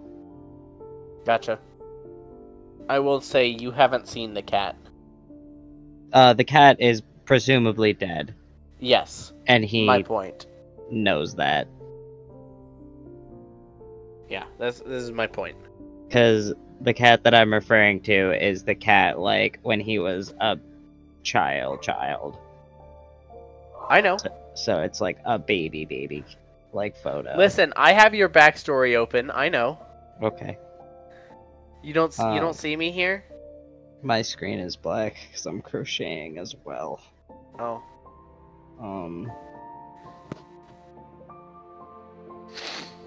And then he's going to head downstairs. Yep. You head back down. I'll say you head back downstairs just as the awkward silence. No, it's Poyo fucking finishing the whole entire argument, and that's why fishes don't have eyelids. That's not in any way related to what we were talking about. It was more related to whoever the fuck this person was. Sorry, excuse my language. I'm not sure if you like to say. I don't like if you guys like to say fuck. So my bad. I don't really mind, but it's not something I'm used to, I'll admit.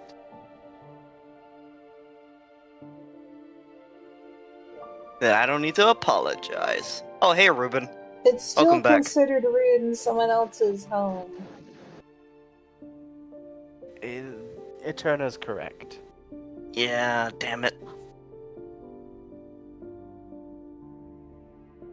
Either way, we are going to head out for a bit. Understood. And he goes over to his mom, gives her a hug, and kind of looks to the party to be like, alright, are we going? I immediately set on fire. Yep. Sweets pipes up and says, I'm gonna stay here because my player hasn't come back yet.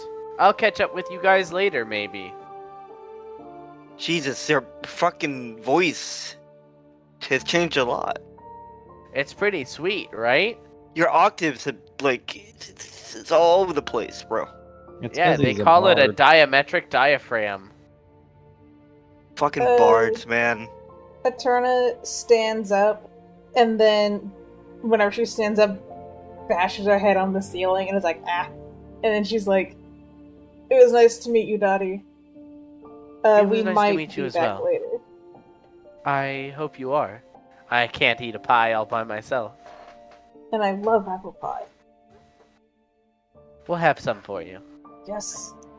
See you, Dottie. Have a good day, Poyo. Professor Atmos actually offers her a small bow. Says, your company was exquisite. Thank you. Have a good day. I will. Eterna was gonna bow, but then she bashed her head on the ceiling. Tall people problems. Can't relate. Yep. All of you except for Sweets, who is hanging out there, because Silver is death. Yep. Can go ahead and head to wherever else you'd like to head to. Reuben, we're gonna, like, kinda go out the front door, and the front door almost, like, leads into the orchard a bit. So, he's gonna kinda, like, turn to the party after we get, like, a few steps into the orchard.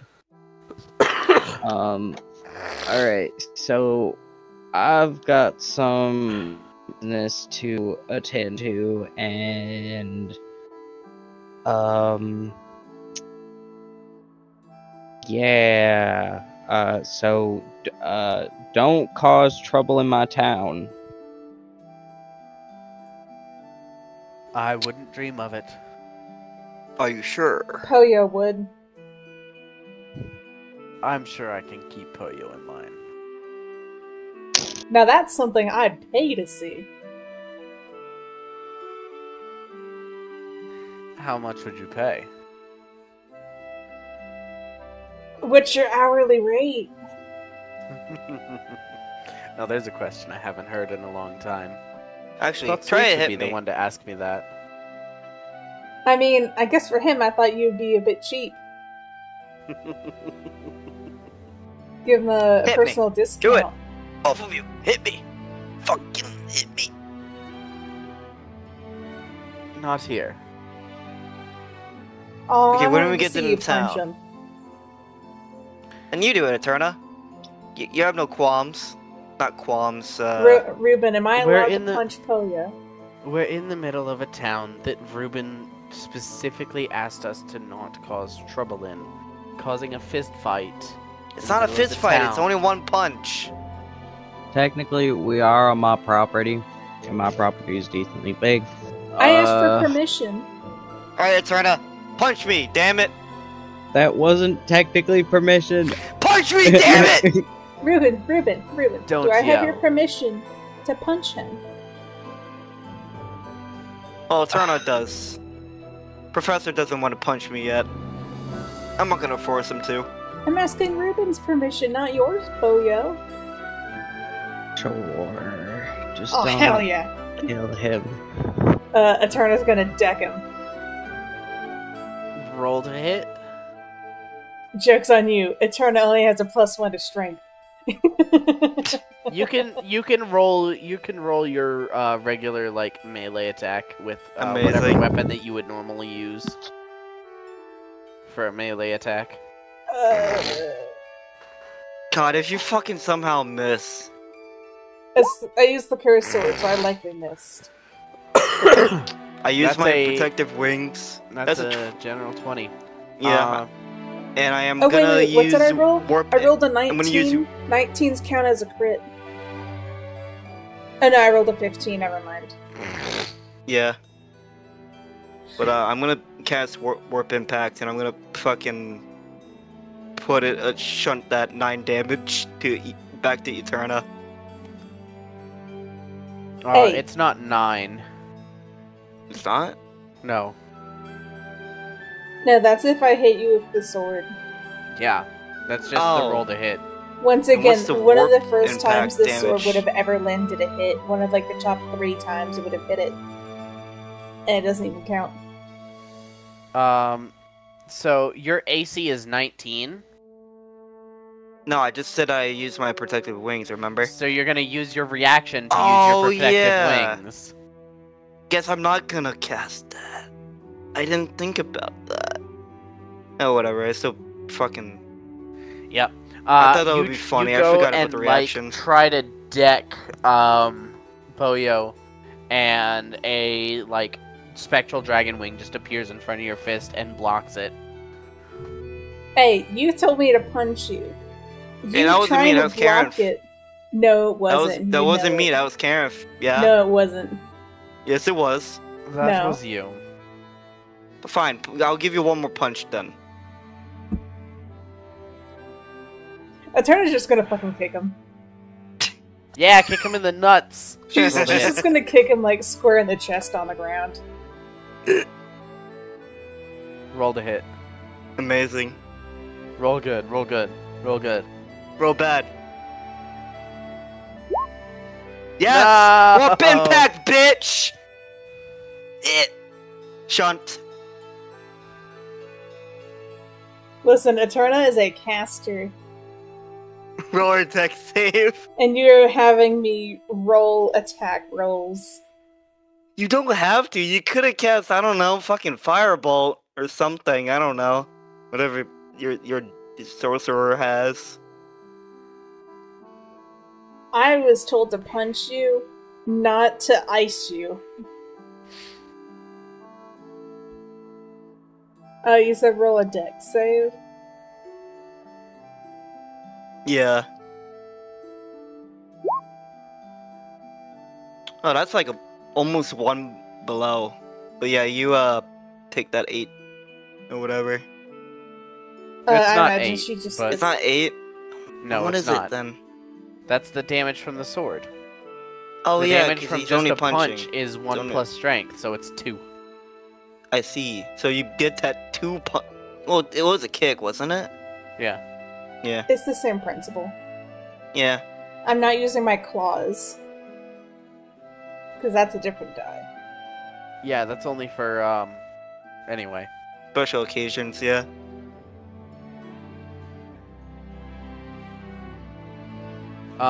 As all of this chaos is happening, Reuben, you are off to do some of your own business. Yeah. Reuben is going to...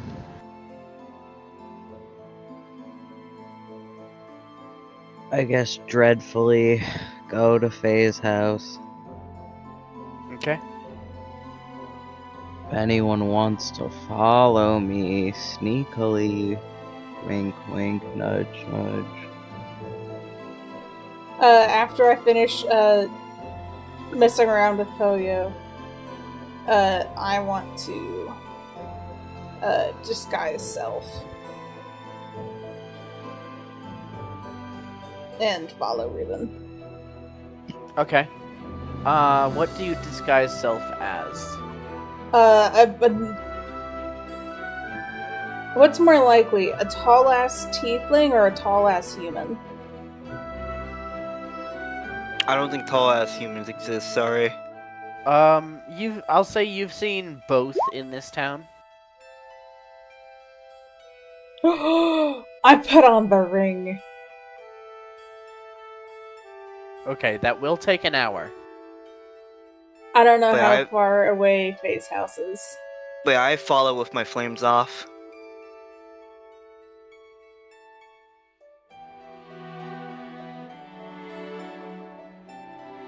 Okay. Those of you who are following, roll a stealth check. Eterna, I'll say with disguise self and with the ring, I'll give you advantage. Hell yeah.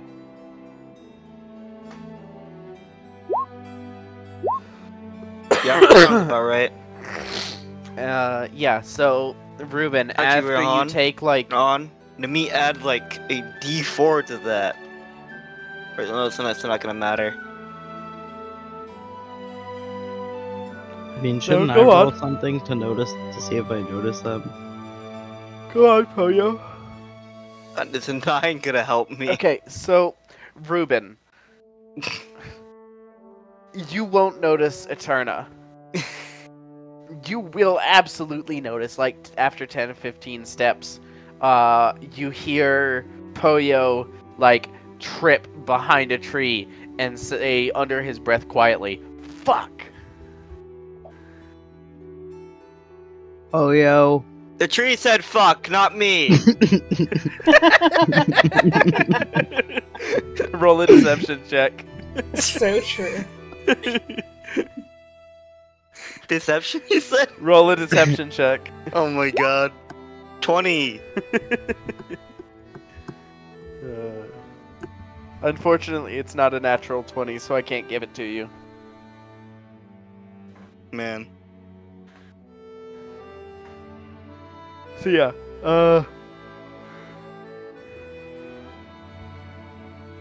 we'll say just Eden then, just Eterna, is able to follow along sneakily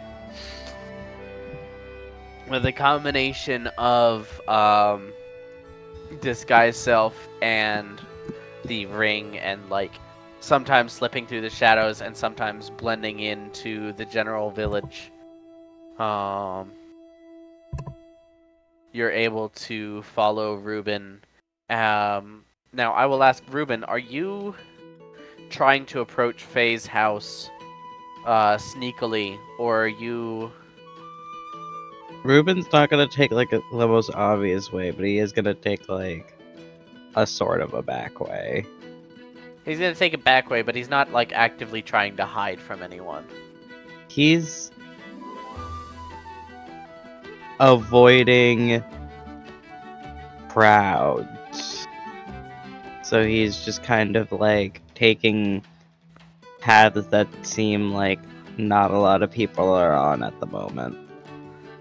Yeah, this is a small town, so there aren't a whole lot of those, but there also aren't a whole lot of people either. So it's fairly easy to go, I won't say entirely unnoticed. You get a couple of people who like wave to you.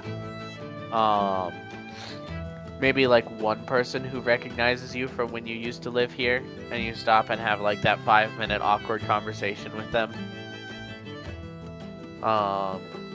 But not one of your good friends, not someone who knew you well. But after a few minutes, you get to the other side of town, up the road from the lumber mill, where a small cabin, the way your mother had described to you, rests at the edge of the tree line. Is anyone outside? No, but there's light coming from the inside. Someone has some kind of a lantern on. Reuben stops for a minute and takes out the journal. Okay. And he's going to flip through to a specific date, and he's going to read the entry, and it's the day that he left. Yep.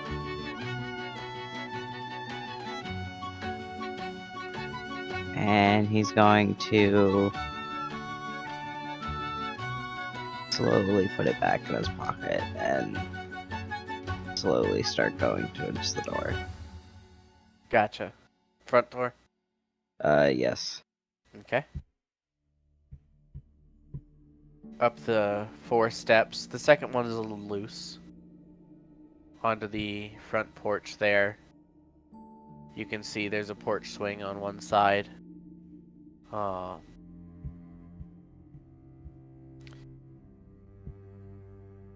And the door there. Solid wood, but with a small inset glass panel in the center, right at about head height.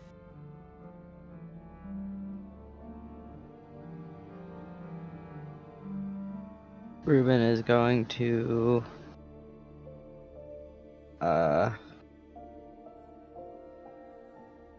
take out the journal again, and this time with a pencil, and he's going to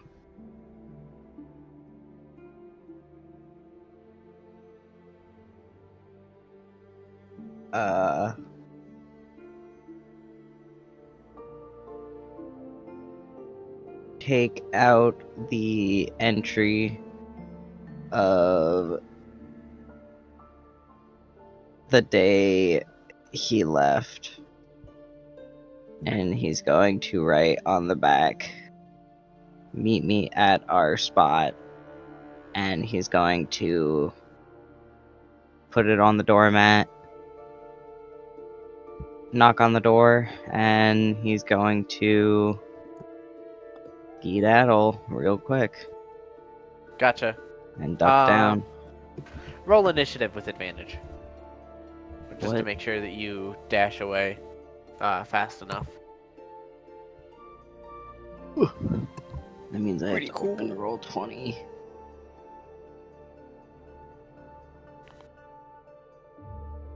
I mean, you could use real dice if you wanted. I can just tell you your modifier. You said with advantage. Yep. Give me another. And you have a +4. First one was a 5, and the second one was a 17. 17 and 4 is 21, which is plenty enough to be out of sight, but still able to see as Faye, dressed in a long green gown, pregnant. Maybe about 5 or 6 months. Steps up to the door, kind of looks around for a second, then looks down, picks up the note, reads it, flips it over, reads the back half. You're far enough away that it's hard to really judge her reaction, but you can roll a perception check if you'd like. Yeah, can I roll a perception check? You are further away to remain entirely hidden from both Reuben and from her. Okay. So I would say you don't have the space for that. I was gonna say that or just at disadvantage. No, I'm gonna say Eterna doesn't get a roll. Okay. You said perception. Perception. 14 plus 5 is 19. Yep. For the 19. Hard to say. She definitely seems to... Like, she's certainly not smiling at it. But she doesn't seem angry either. Just, mostly a neutral expression. From what you can tell. Reuben is gonna wait until she goes back inside for him to, like, fully leave. Yep. She does stand there for a couple seconds after she's, like, apparently finished reading it. She kind of folds it up, and stashes it into one of her pockets. Then steps inside.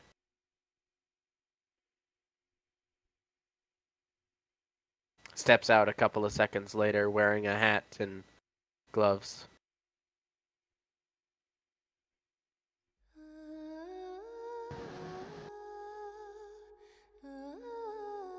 Then, if she's gonna leave, like, right away, Reuben's gonna wait until she is, like, a further distance, and he's gonna follow her to the spot. Gotcha.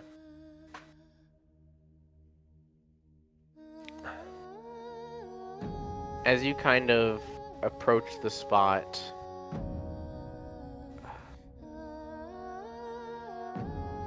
what does it look like there?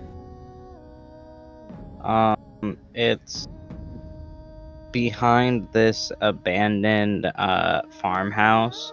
It's that, like, goes into the woods, and the woods almost like the trees almost like bend to make like an archway. So over the years, Reuben and his friends have made it like a hangout spot, kinda, but then when Faye and Reuben, like, started dating, they made it more, like, to their liking, because they talked about, like, getting that old barn house and, like, rebuilding it together and, like, having that as their, like, home. So it's kind of like a wooded area with, like, a bunch of wildflowers and stuff. You can see the farmhouse, the roof has caved in, almost entirely, and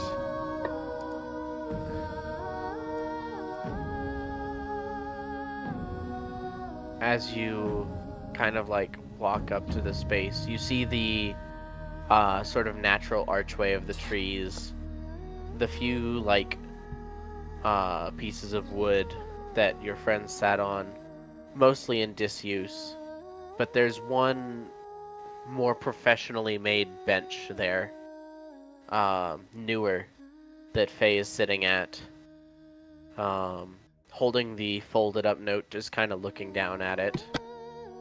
And you can see maybe a dozen feet away from where she's sitting, a gravestone with fresh flowers on it.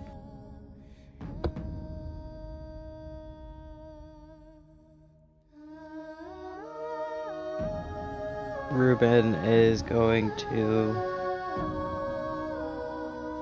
try and get a little bit closer to see if he can see the name on the gravestone.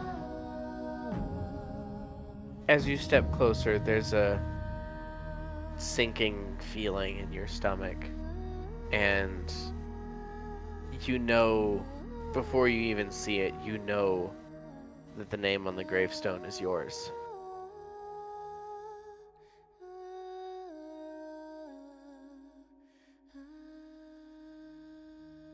Reuben kind of like stops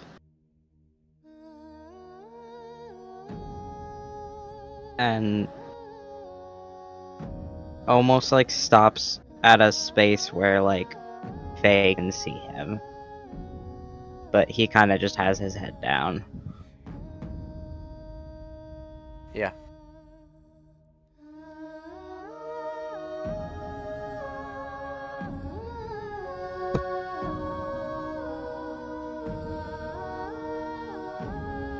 And then Eterna's After a definitely gonna... I was gonna say Eterna's gonna try and get eavesdropping distance. Yeah. With the abandoned farmhouse and the 24 on stealth, you're easily able... It's not comfortable, but you're easily able to, like, slip between a couple of support beams and get to a space where you can eavesdrop fairly easily, and you're certain you won't be spotted. Nice. Literally listening from the fallen-in eaves of the farmhouse. Very much eavesdropping in the literal sense. But after a couple of minutes, Faye kind of looks up and looks over to where you are with your head down. Where you are, you're kind of like standing far enough away that Faye can't really see you properly.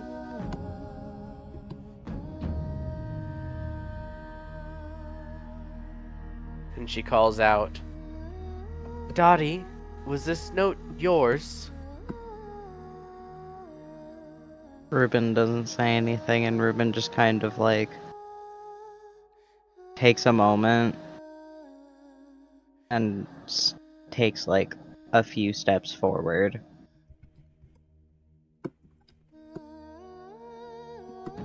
As you kind of step forward into the light,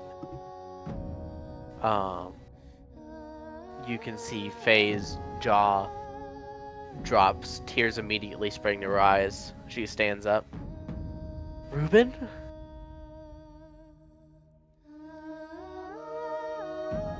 Yeah, it's me.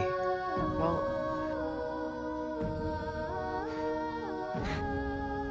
why? Come here. And she kind of like takes a few steps towards you. Reuben kind of puts his hand up. I don't think that's a good idea. Why?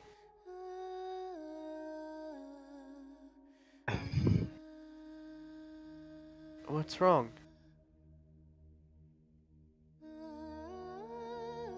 Is it And the grave? We can go somewhere else.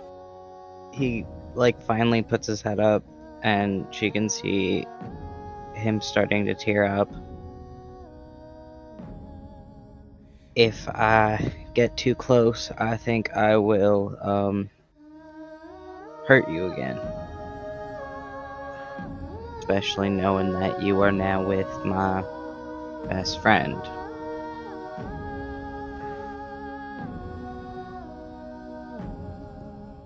How long, Faye?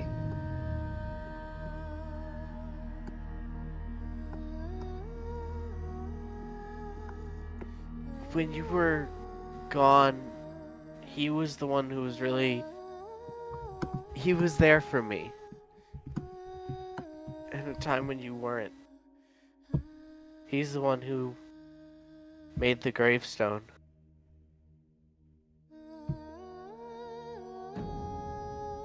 Faye, I'm not stupid. I know there was times before that. I need you to be honest with me. Reuben.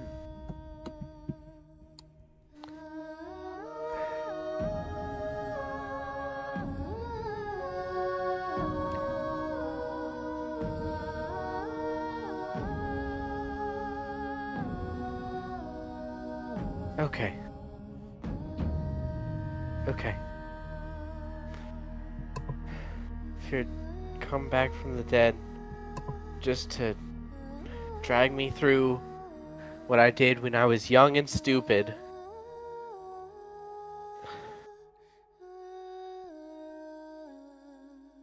To drag you through what you did. Yeah, because that's totally what I came to do after being told that, you know, you have a kid like me and you're fucking thinking that it's all my fault or some shit. Hmm? No. Well, I know it's not your... No, that's what Astrid made it seem like. That in her letter, that you... There's difficulty there. I wish you were here to help him.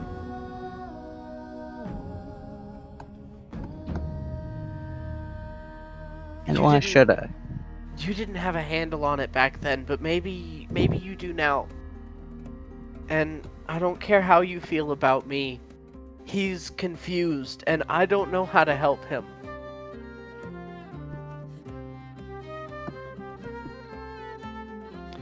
Okay?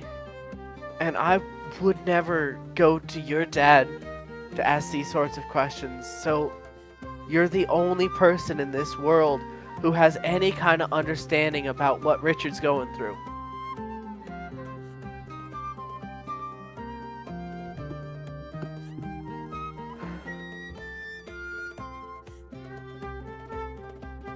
And you think I'm going to just, what, forget about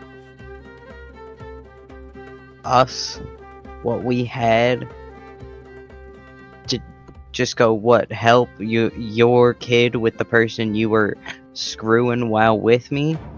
Once. Once. Only once. Yeah, I don't believe that, Faye.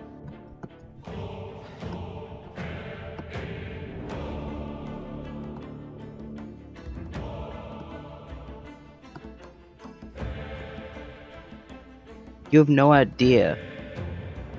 The moment you said no, what that did to me. We had this life together. We planned it. We planned everything. We I wasn't ready. Then you should have said that. You shouldn't have led me on thinking that we were going to be the ones for each other. We were.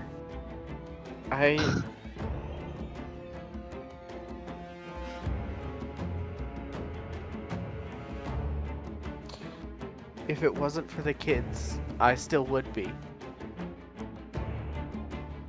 I don't want to fucking hear it, Faye.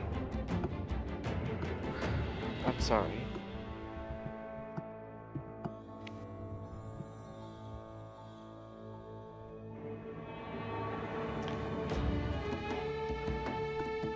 Reuben kind of like...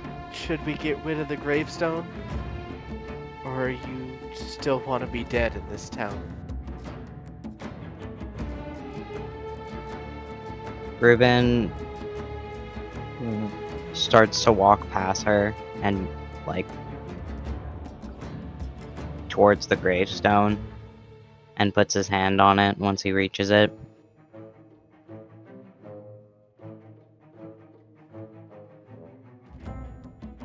And he crouches down to, like, read it fully.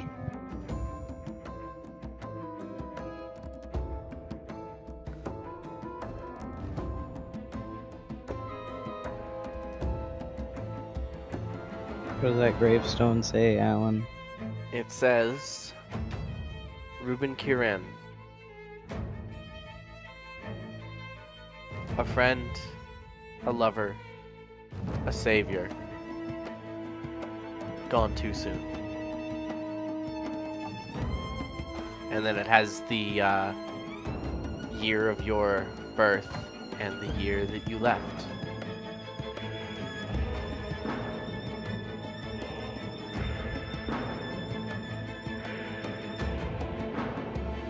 And Reuben is going to... what was that last part you said? The...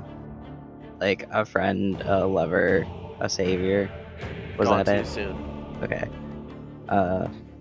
He's gonna repeat that, and then he's going to activate his rage, and he's going to double hand his axe and break this fucking grave.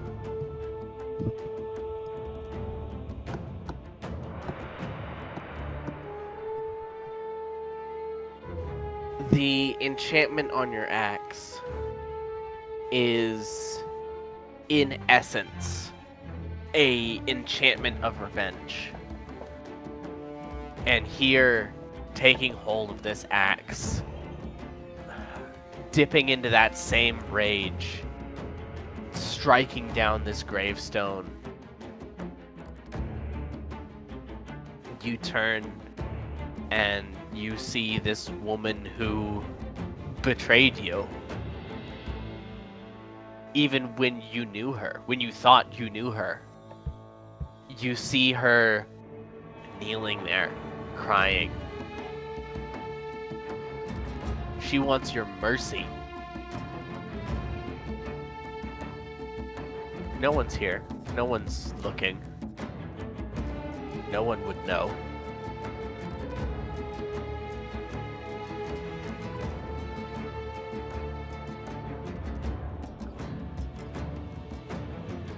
Reuben's going to smash the grave. Yeah. The grave shatters into pieces.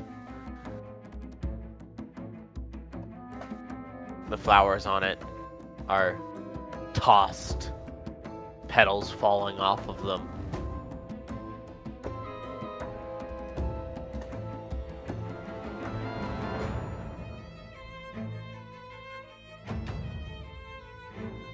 Help your kid this once. Don't ever expect me to do it again.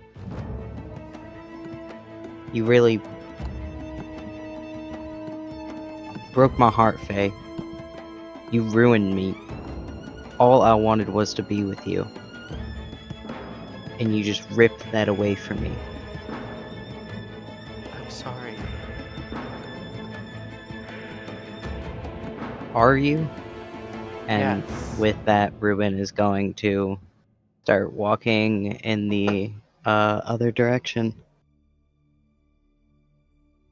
Back to the house. Yeah. Back to Faye's house. Back to his house. Back to his house. Tell your kid to meet me at my house, and I'll help him. She kind of... I don't ever want to see Eli. He ever steps foot in my property, and we will be having some issues.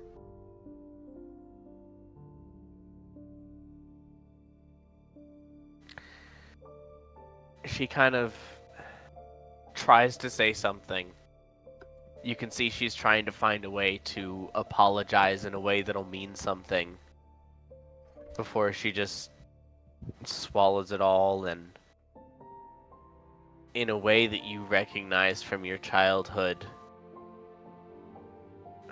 when she would take a punishment from her father. Just swallows it and says in that same voice, "Yes, sir."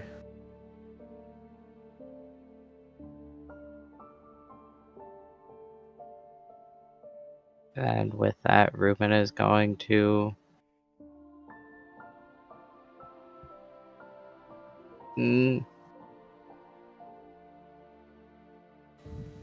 before Reuben leaves, like, he takes a few steps and then he pauses.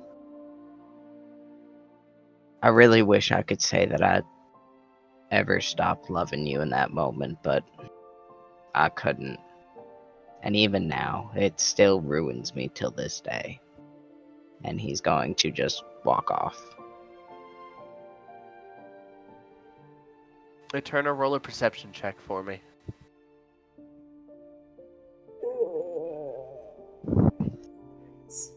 Shh. Trying to climb the tree. Shut up, Poyo. You're not there. Poyo's in the fucking trees. No, I'm still at the tree. They're speaking Poyo language. With a 12, you wouldn't hear it then. Or you wouldn't be able to make it out. But you would hear Faye sort of mutter something under her breath. Before she kind of collects herself.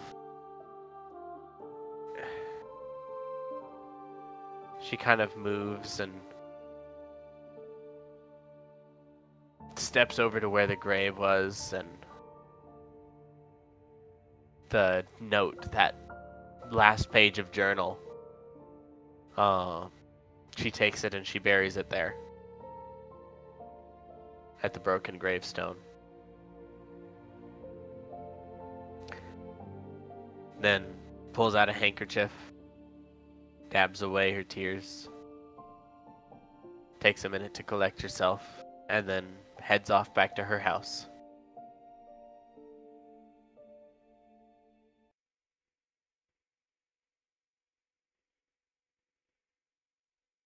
You know, once the coast is clear, I'm taking that note, right? You can if you'd like to. I would like to, once the coast is clear. Alrighty, we will add grave robber to Eterna's list of crimes. Alright. Is it really a grave? Is it really robbing? No. You dig up the note, and you can see the more recent handwriting on the back of it is just "Meet me at our place." And the front page, much older handwriting, you read in Reuben's own words. Actually, Reuben, would you like to say what that page says? Or... So I'm not sure what date it would be, but it has like the date at the top. Yeah. And then it says...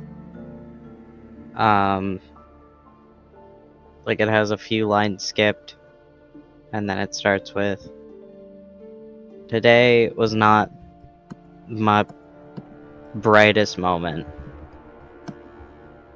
I thought that Faye and I were ready to be married once we turned 18. She told me she was ready. Why didn't she... why did she lead me on so much? How could she do this? And then end sentence. When I asked her, she said no. I couldn't contain this thing inside me. I felt just so overwhelmed and angry that I just... I don't know what happened next, but she just was on the ground and there was a huge explosion. I tried to get her brother, or I tried to get Wilbur, but he wanted me to stay and I just couldn't. I left without saying goodbye. Here I am, writing this as my final goodbye to anyone who may find my hidden key for this drawer. I'm leaving. I will be back at some point, possibly. And you could see that, like, possibly is scribbled out to be like, maybe, and then that's also, like, a few words are scribbled out.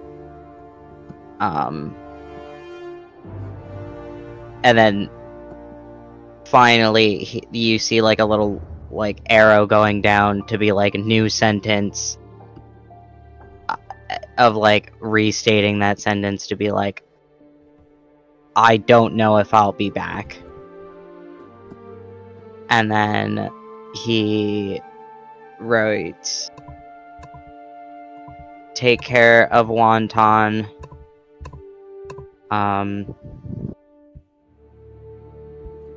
I love you, Astrid. I love you, Mom. And more importantly, I love you, Faye, and I'm sorry. And it's going to be signed, RQ, and that is all that's going to be on that note.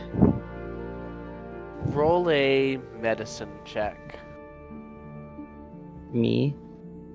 Eterna, as she's holding this, looking at it. There's my character sheet. Medicine.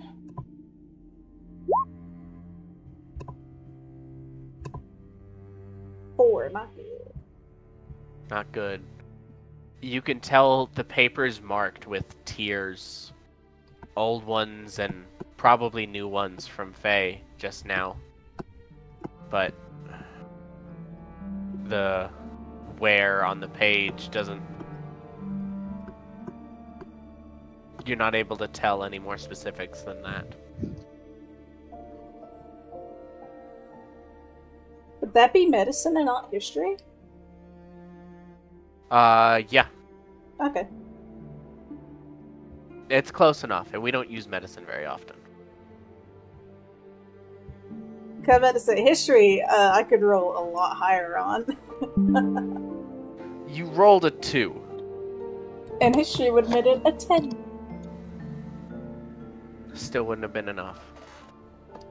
Yeah. Besides, history is more about stuff that you can read in a book. Eterna's read plenty of tear-stained books. This is more about... This would either be investigation or medicine, but I think medicine is better here, since we're talking specifically about one bodily fluid. So, Eterna, as you finish kind of looking at the note, are you going to put it back where you found it, or keep it with you? Fucking pocket a fucking journal, like a sociopath. Not a journal, just one page out of the journal. Sociopath. Eterna's going to read it, and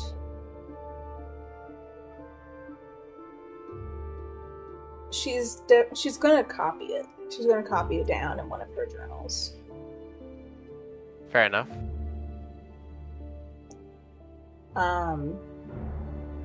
She will try to mimic the handwriting. Okay. She's trying to do her best of an exact copy. Is she going to cut an onion open and try to replicate the tear stains? No. Oh, okay. Damn it. If a fox cut an onion, would it cry? Yeah. I don't know. I don't know if their tear ducts work the way ours do. No, I've seen it on the Discovery Channel. What a fascinating discovery. I know, right? Channel. But yeah, after she like copies it down and like she tries to like match like the handwriting and like the lines and the spacing, she's then going to rebury it, and then try and like make it look the way it was. Blah blah blah. And then she's roll just a straight d20.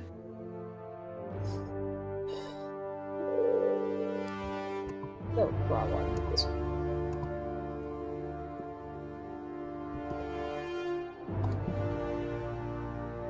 8. Your copy isn't necessarily the best, but it's serviceable. You get all the words copied exactly. The handwriting is a little tougher. Especially since you don't have anything great to write against here. There's no desk. But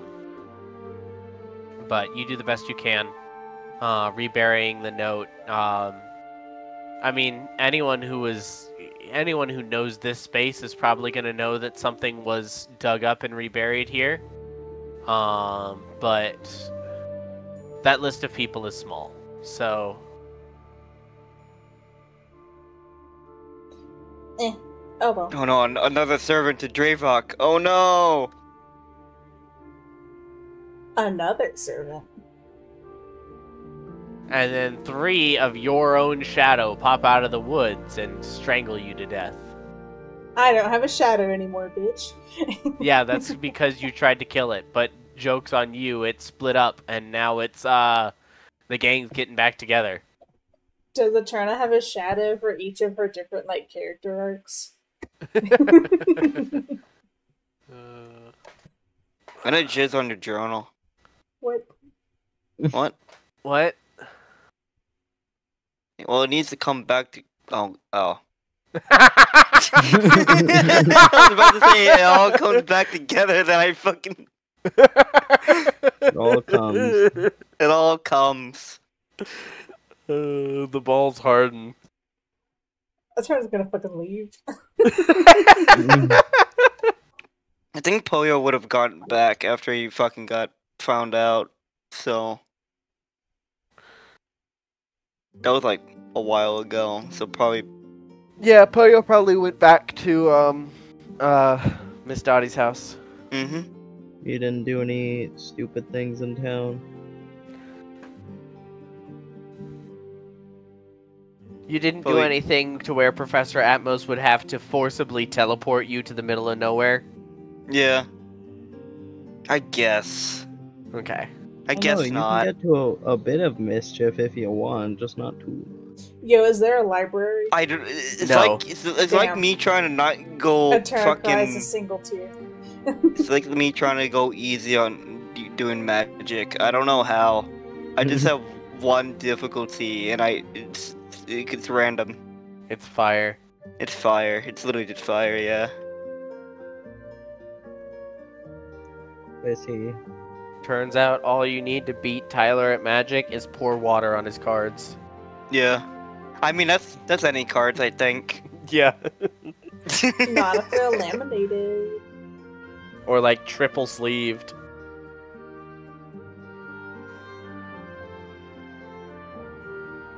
But Either way. So Reuben's gonna head back to his house, so he'll probably meet up with Poyo. Yep. Oh yeah, when I have apple pie, that's Poyo's motivation. There you go. Yeah.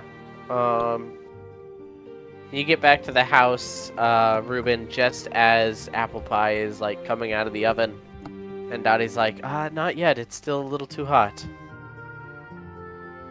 Reuben But I'm used to kind it. of just like No. goes up to his room and like flops onto his bed, like moves the stuff aside, and Dottie could probably hear him like vigorously moving stuff, Yeah. and just like he flops onto his bed and just kind of like dies.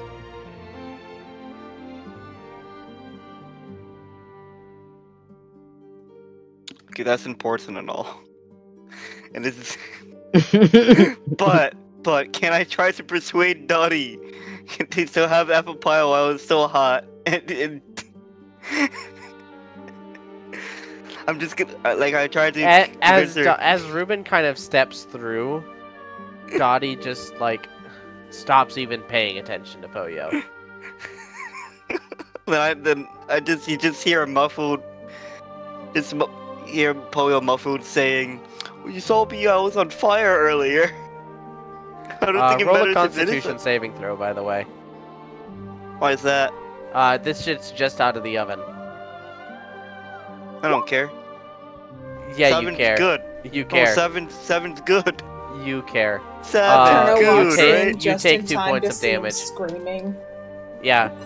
Eterna, you walk in just in time to see, Well, it's like 1 damage though, so I wouldn't say I would be screaming.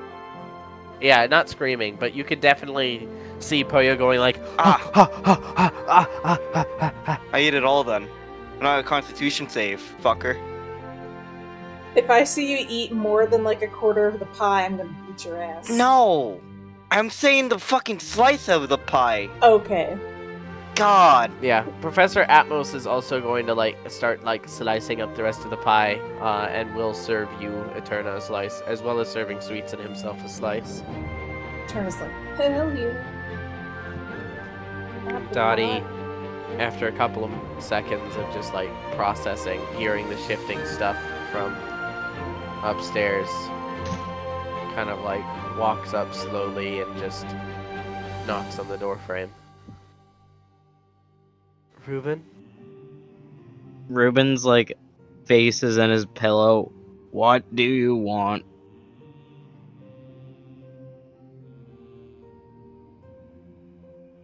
She doesn't say anything. She just kind of steps into the room and sits down on the bed next to you. Rests her hand on the back of your head.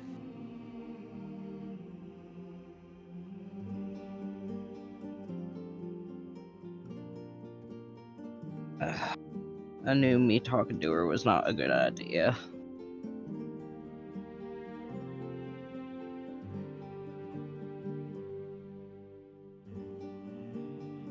Maybe not a fun idea, but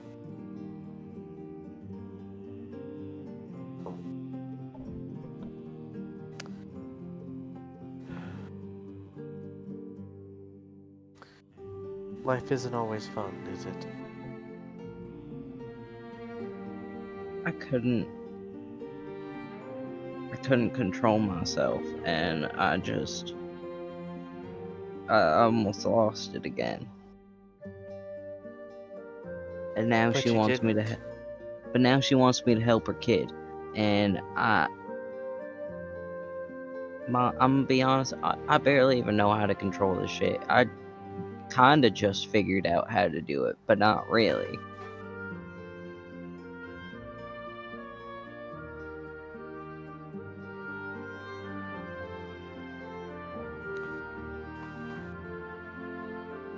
Listen, the way I saw it, when he was born with, your eye,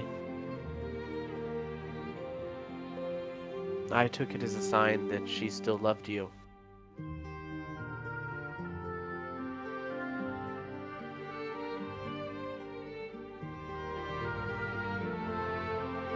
But I don't want to dig up anything.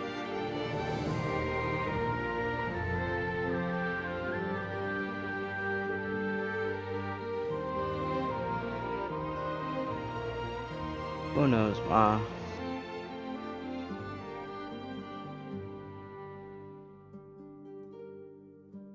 You have bigger fish to fry anyways, hmm?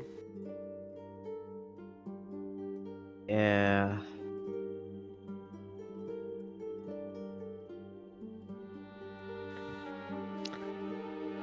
You'll find your happy ending. And I'll be there to see it. And I'll have a warm slice of apple pie for you when you're ready. Thanks, Ma. Of course, Reuben. Always. She stands up, gives your head one last scritch. Slowly kind of steps out of the room. You hear her mutter under her breath, I guess I ought to dust it here. As she's walking out.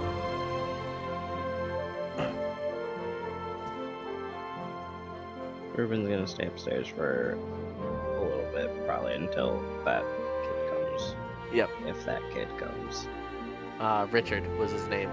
Richard. Of course his name is Richard. Yep. Yeah, I heard the name Richard, and I was like, haha, little Diggy. No, I shit you not, because my grandfather's first name is Richard, and everyone calls him Dick. So that's whenever my dad wasn't named after him, because he didn't want my dad to grow up with a complex of getting called Little Dicky.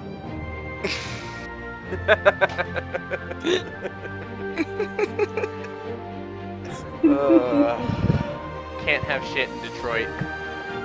He's from Florida. Can't have shit in Detroit.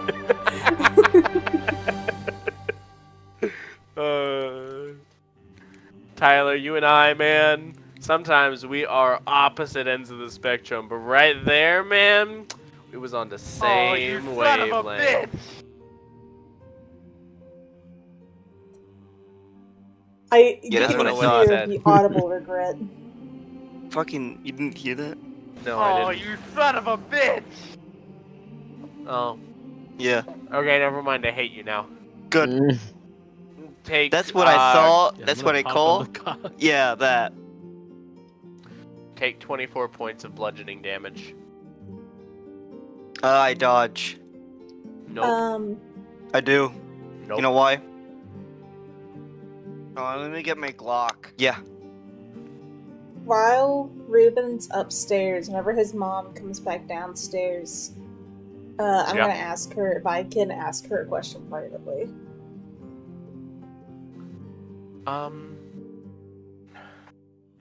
What about? About Reuben and I don't know. I don't quite know her name, but the girl. Faye. The girl. Red Teethling specifically, if you want to describe her.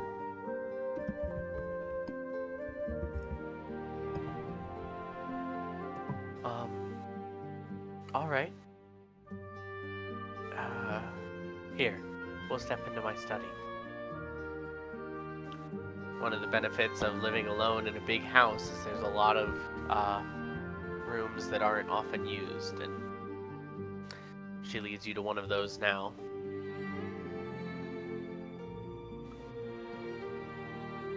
You can see there's a few books in here. Study is maybe a bit of a misnomer, as most of what's in here is yarn and like half-finished crochet projects. So true. But there's a few books, there's a desk with some writing implements, and you can see a ledger that's just left open. I don't really look at it because it's not my business. Yeah. It's kind of dark in the room anyways, there's no lanterns on or anything, so the only light is from the window. Eterna has, like, regular night vision as well as super night vision. Yes.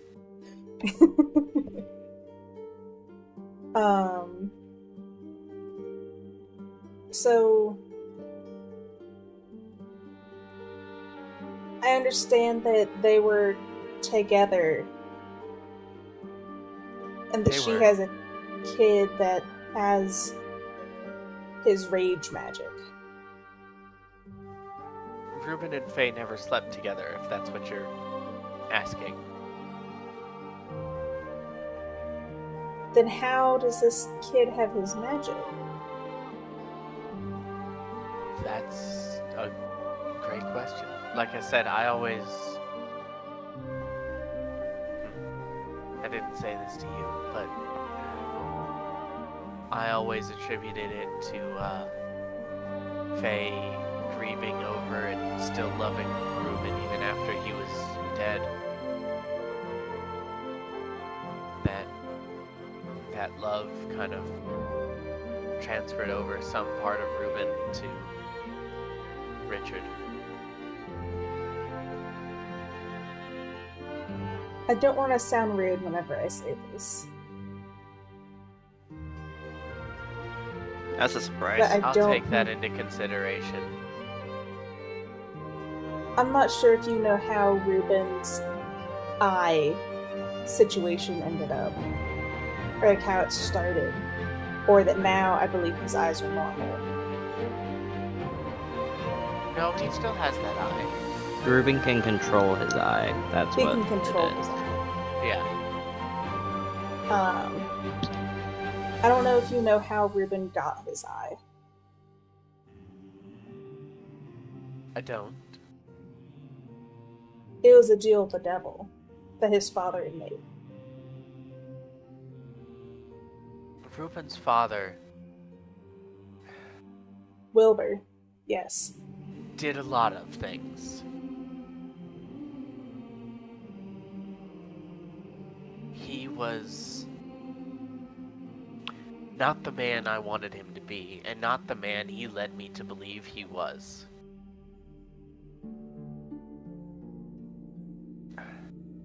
It would not surprise me if that was the case. But that doesn't explain... If he made a deal with the devil, that doesn't explain Reuben, and that certainly doesn't explain Richard. The deal with the devil, as There's the devil more going put it, on than that. I'm worried that someone else may have made a deal with the devil. Because our group, Reuben, Wilbur, and the devil, had a whole meeting contract nonsense where Well, we if figured Reuben out... knows about it, then Reuben will be able to figure out what's going on with Richard. And from what I can tell, he agreed to help. So, that's that. I'm just worried about devils making deals with people that aren't always aware of what they're doing.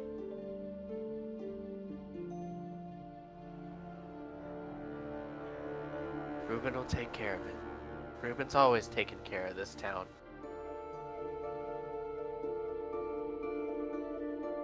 Really, and everyone here misses him more than they care to admit. He's been gone for, what, 10 years? You saw the canal walking into town? That was his handiwork. Every time anyone takes a sip of water, it's got his name on it.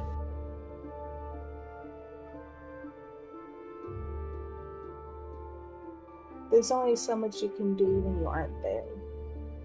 Your memory and your past work will live on, but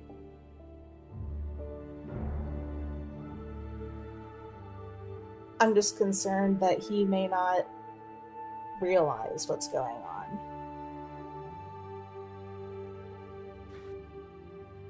Well, Especially when we have a task put upon us by the dragons, by everyone.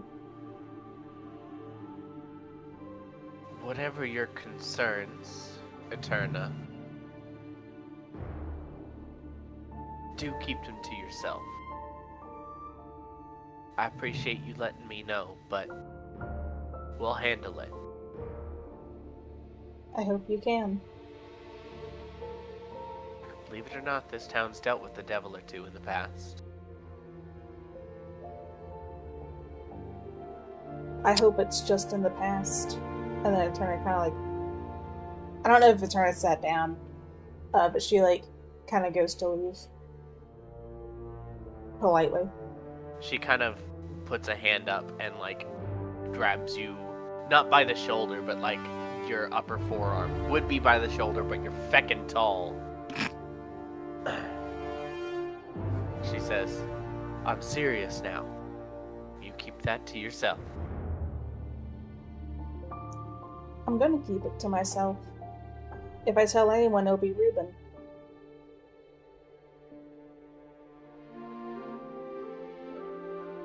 Not everything. Just wait, he knows I know.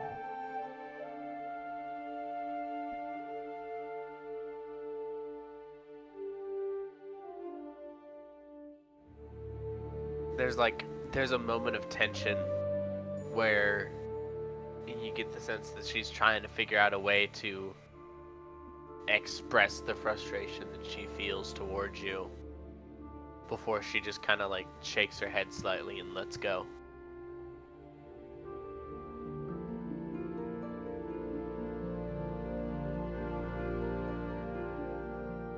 Eterna just kind of nods. I know it's frustrating having an outsider get involved. Or worried about their involvement. Go. Just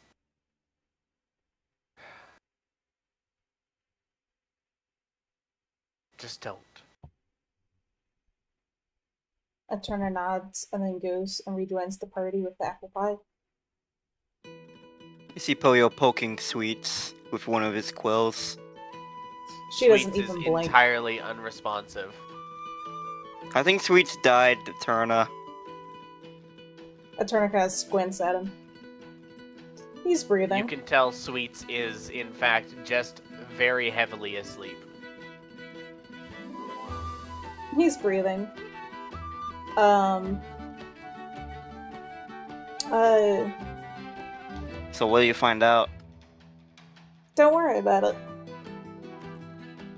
You'll figure it out if it matters. That's ominous. Ominous.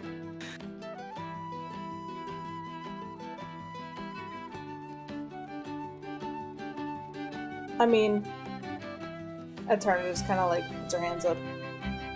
I mean, I tell y'all my secrets. I don't tell y'all other people's. Oh no, that's fair. I'm not trying to criticize you on that. I continue poking Sweets. Actually, Eterna, I gotta ask you something. Oh god. I know, right? Eterna Are you takes asking questions? Takes a deep breath. What, Poyo? I had a dream. You had a dream. Well, you had the dream. We all had the dream or whatever. A dream call, if you want to call it that. Oh, a Fosereed's mind. Yeah, that bullshit. Yes, unpleasant. But the whole clause or whatever. Is it true that you're allied with Soren? Yes. Like right after you left, or? Not right after. I had other shit to do.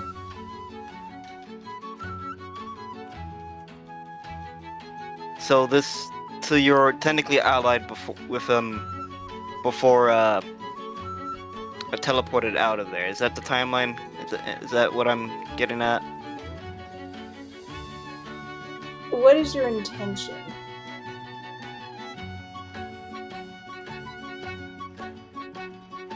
What are you trying to actually ask me?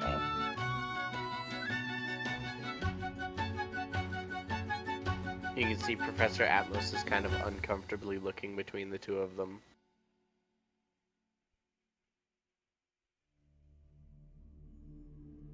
Or would you like Atmos to help you word your thoughts? Please don't drag me into this. It's Do you okay, want to drag Professor. Sweets to bed then?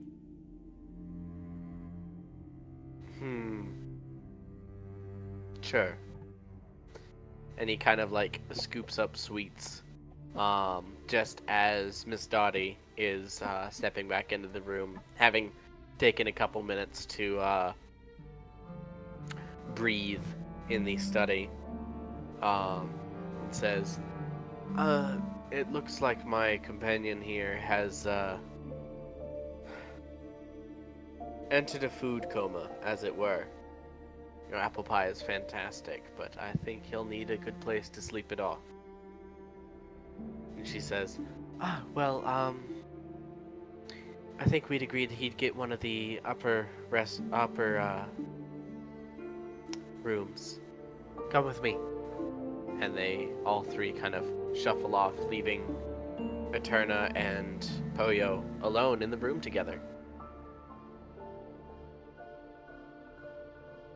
Eterna kind of like sits back in the chair. So what are you trying to ask me? I just want to ask if you're on our side.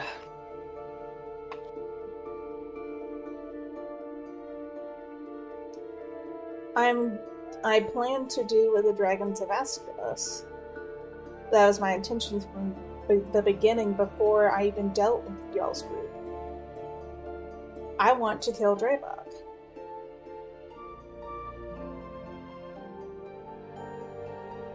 Now, if that involves more shenanigans in other countries, I'm not on your side. It was stupid to try and kill the Empress. Yeah, I agree. Yet you still went through with it. But that was before I knew Soren was involved. No, it wasn't. I mean, I didn't kill the Empress. Tweets did. I suppose that's fair, but... And now it's in that her soul's in that dagger. Yeah, I'm trying to work on that, but I'm worried about me getting trapped in it also. Yeah, I'll let you know if I figure something out, but you know how organically inept I am. I'm an artificer. I deal with magic objects. Anyways. But Soren's... This isn't about you allying with Elowin or what's his other face? Convu. Convu, yes. I could have sworn there was another one. But probably not. But Soren is different. In the contract, the Shadow Walkers were also mentioned. But yes, those are the 4 allies that were named in the contract.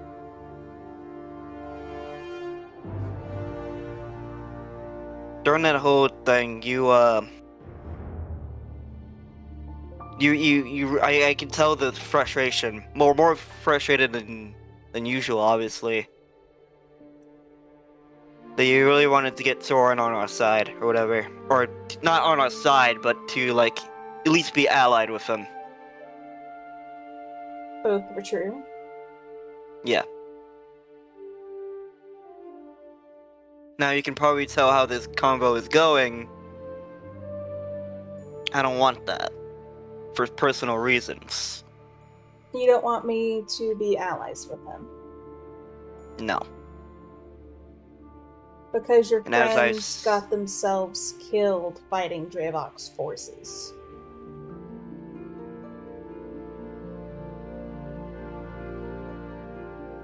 Well... That's cold. Two of them kind of ran into it. Well, no. One ran into it. The other went to go help them. And Thad just kind of apparently just got teleported out. Or whatever.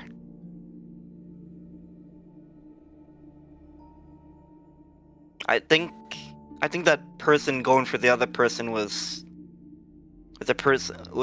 someone that I forgot about, I guess.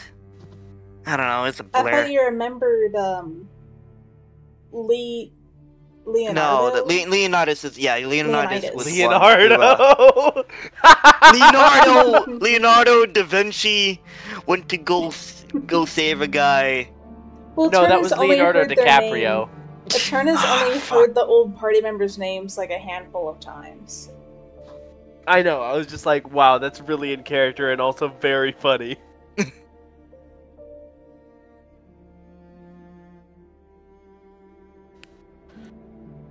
And you know what, Turner? Maybe I'm not gonna lie. That was pretty reckless, and but both times with Soren.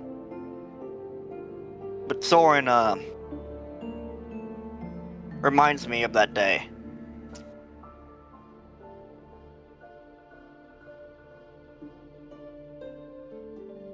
And it may have not been Soren's fault. But, it's not something I like to think about Also, Soren's kind of a dick.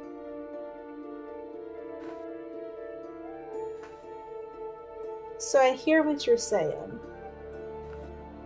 But your reasoning would be the same as if I asked you to stop setting things on fire. Because it reminds me of whenever I killed the only people who have cared about me. I told you what happened to the magic touch. Yeah, and I believe I saw it, didn't I? No, you did not have that memory. Oh, I thought you showed me something. Because she didn't have that memory back then either. Yeah. Ah, I see. Okay. The memory that you got was a bunch of scorched bodies in the morning.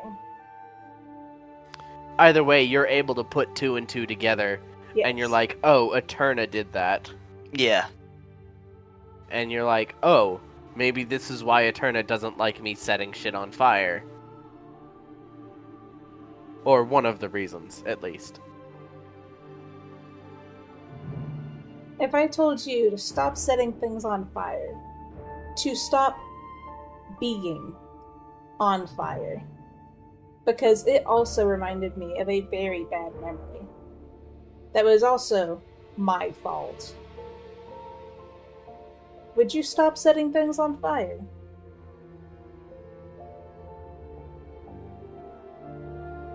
Well, setting things on fire, maybe. Setting myself on fire, that kind of protects me from stuff. But That's for kind me of the to prime see dragon someone thing. close to me on fire.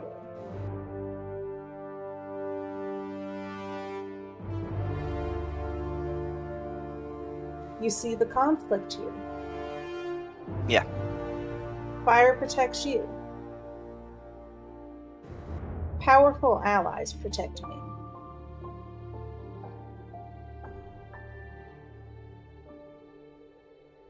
And you don't think Alawin or Kalmbu is enough? Kambu's retired to Elvenveld. Once the dragons exile us, I won't be able to contact him. He still has helped us. He has helped us, but that help is ending.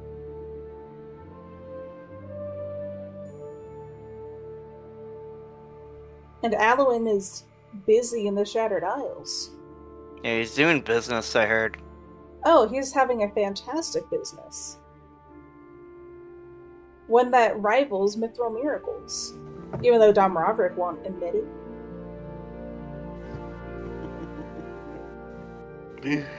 You're damn right he wouldn't. You're so right that he absolutely... We haven't talked to Dom Roderick at all, and you are so right.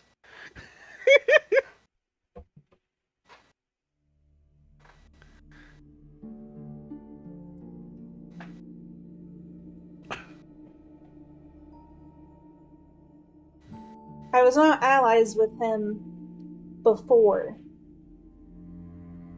I didn't know him until I saw him in the ballroom and said, oh, he's a weird undead. I think that's the weird undead that the party talked about.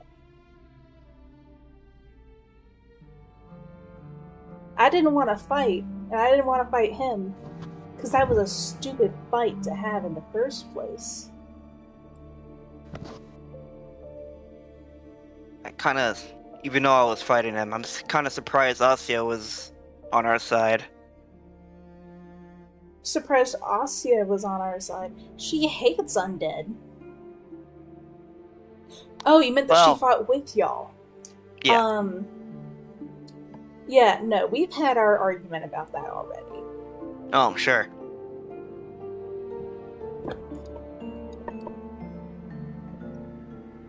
I will not stop being allies with Soren. Or with any of my other allies. Oh no, I was just party. asking you if you're still on our side. I don't think I could even stop you even if I wanted to. I'll be honest And the with you, Poyo. same rule applies. I'm pretty sure you hate me. I'm not on the party side. Because the party doesn't know which side they're on. The party doesn't even have a side.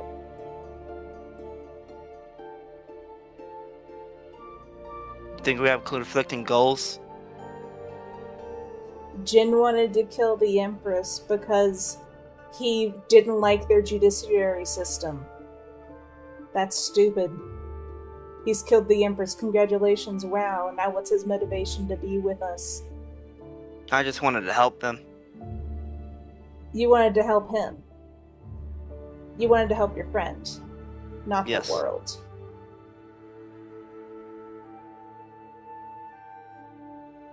I have no idea why you're in the party beyond the fact that Karenth told you to, and you said, wow, a dragon.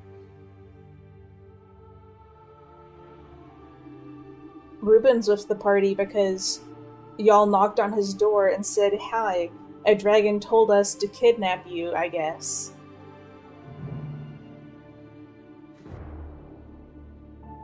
He doesn't really have a dog in the fight.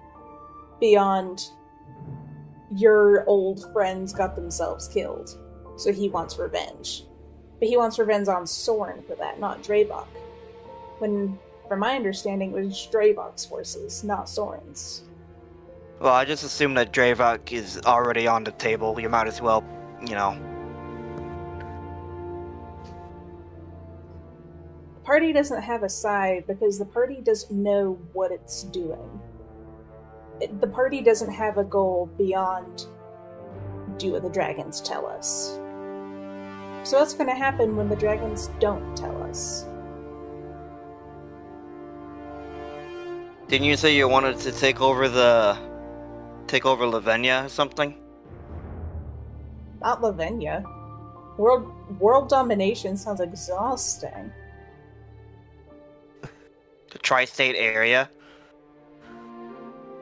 No, I'm going to... I guess you could technically call it the tri-state area because there are 3 states. Only in the current administration.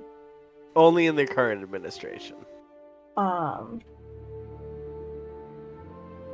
You know that I want to kill him because he's an asshole. And because he has wronged me personally. Yeah. And I want to fix the Fearlands and take over to fix it so that something like that can never happen again. And so we can stop all of these stupid wars. All the stupid fighting. All the roaming undead versus the conscious undead.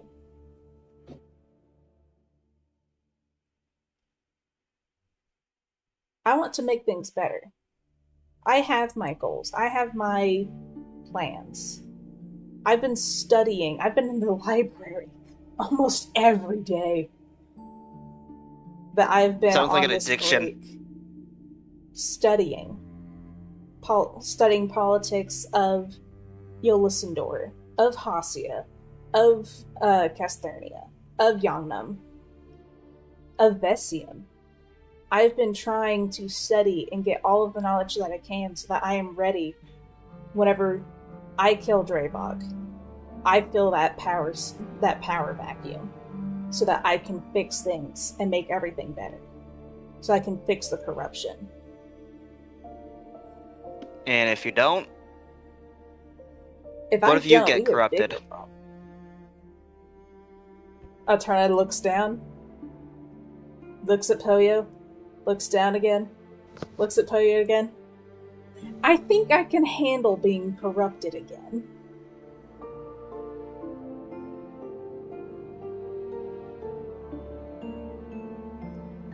Well, I meant like... Never mind. Yeah, that sounds about right, you fucking idiot. What if you get corrupted? He says to the literal corruption black hole in front of him. Fucking. Poyo's really playing up that intelligence score, huh? Yeah. I've told the party about my plans. And I said, don't kill the Empress. I want to make an ally out of her. I want us to be friends so she can support me in my takeover. You killed her anyways. You ignored my Sweets plans. killed her. It was y'all's plan. We were to planning begin for it. with. We were Which playing was a for it. stupid plan. It that you was. made with the devil. Whenever it wasn't even a contract, because Shalak sacrificed himself to get us out of that stupid contract, and then you went in the contract again.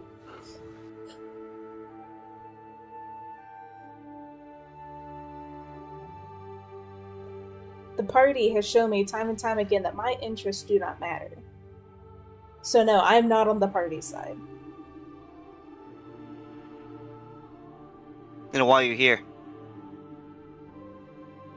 Honestly, I wanted to figure out what Reuben's you deal was.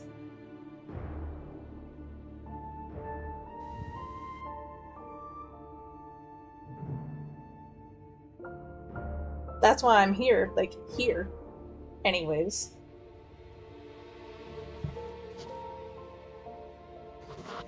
Okay, what about the other times then? What about the other times? Other times as in like you left, and then you just came back. I left because I was angry and needed a break. You're always angry, Eterna. Yes. And it's exhausting. Maybe you should get the wild magic rage going on. Oh, if I had rage, I would set the world on fire. I would have killed everyone. Every land that I have touched. The dragons would have had to come after me instead if my rage worked magically.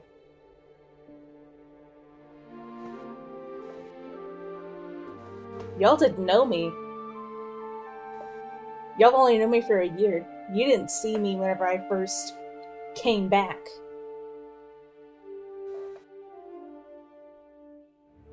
Don't pretend to. I'm not trying to.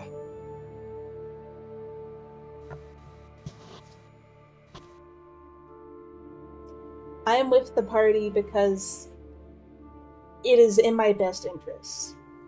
The party is an ally in the same way that Soren is, the Shadow Walkers are, Alwyn is, Convu is.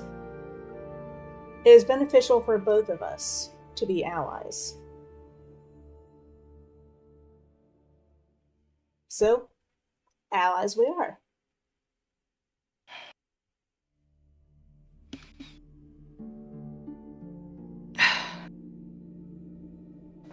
Alright, cool question.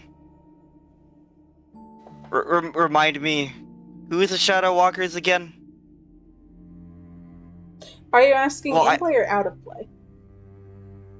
Or is it both? In play. The Shadow Walkers, we vaguely talked about them in Yongnam. Yeah. They are a group of people who, like me, have been corrupted. Except they did it willingly because they're crazy. So you're crazy. No. They did it willingly. That's why they're crazy. I did it unwillingly, but I was trapped in a fate worse than hell for 10 years. That is why I am crazy. Was that the vision I saw? At least part of it? Part of it, because I don't even know how... I only recently figured out I was gone for 10 years.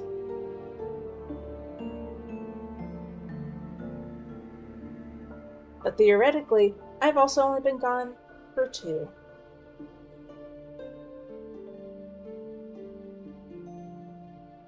Time is a bitch. Yeah, time's a bitch. Time is as finicky as the laws of magic of this world. At least when it pertains to me.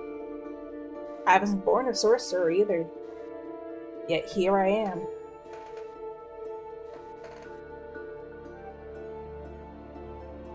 But the Shadow Walkers willingly become corrupted to gain the power of the shadows. A power that I've been having to fight against. And they want to fix the Fairlands too. They want to have similar goals to mine. We're still working on that negotiation. How's that going? Turns out that Barkin's not actually that bad, and I kind of felt bad that we dicked him over. but it's also his fault for being really suspicious. He was very suspicious.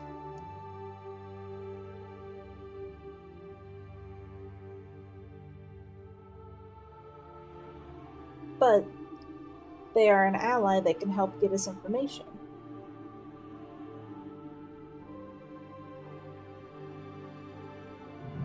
And that can help us in the reconstruction. Or help me in the reconstruction, I suppose.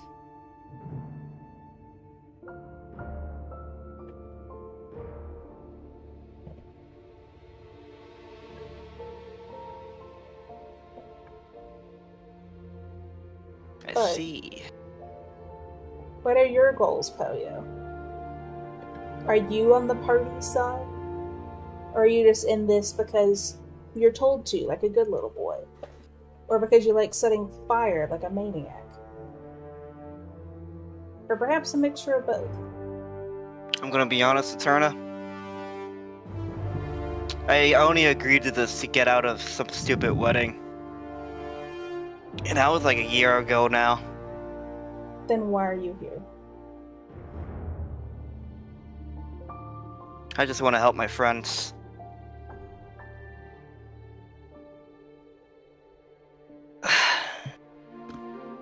But I don't think I'm even doing that right.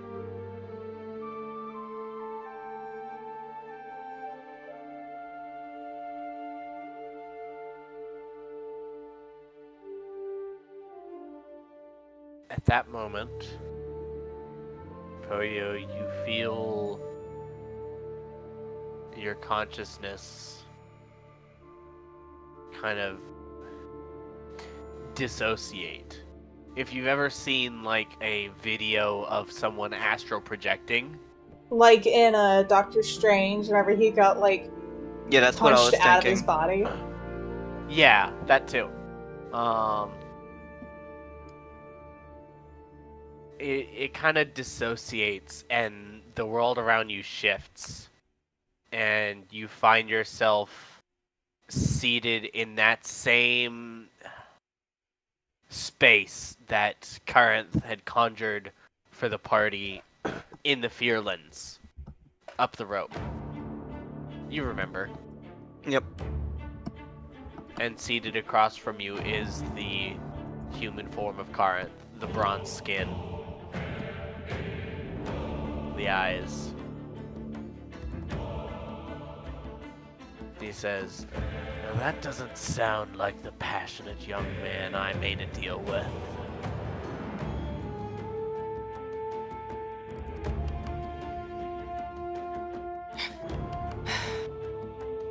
I haven't seen this form in a while.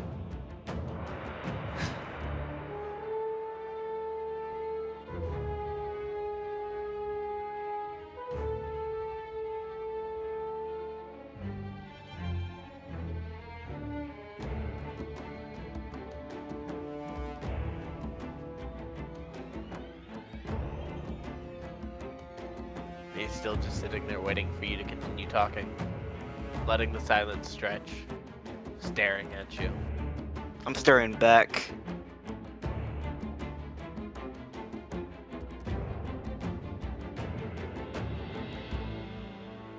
Karen, what is my passion? What do you think it is? What caught my attention was you were willing to throw all care about yourself out the window, to charge into a burning building that you knew could kill you to save someone you'd never met. And That's look where why that got I me. chose you. Because you were passionate about helping others, even people that you didn't know.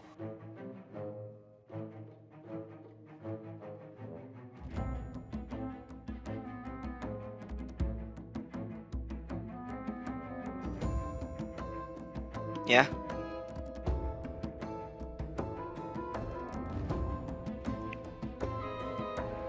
Are you not that person anymore?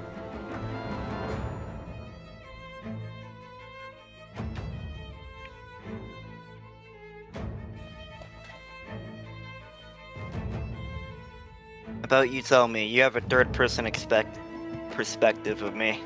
I don't see it.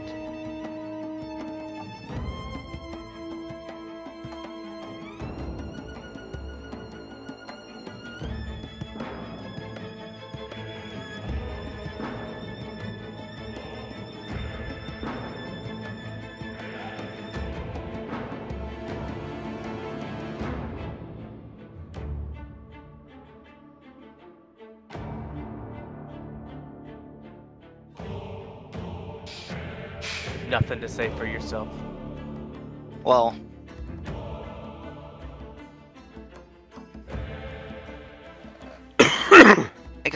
I want a couple things that you want to say about me.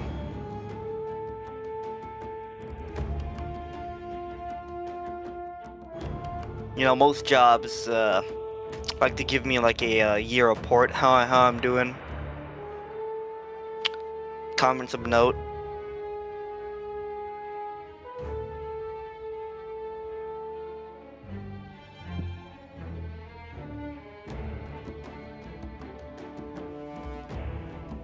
Because this is business after all. Were we ever friends, Karen? I was friends with a Poyo once. I don't know what happened to him.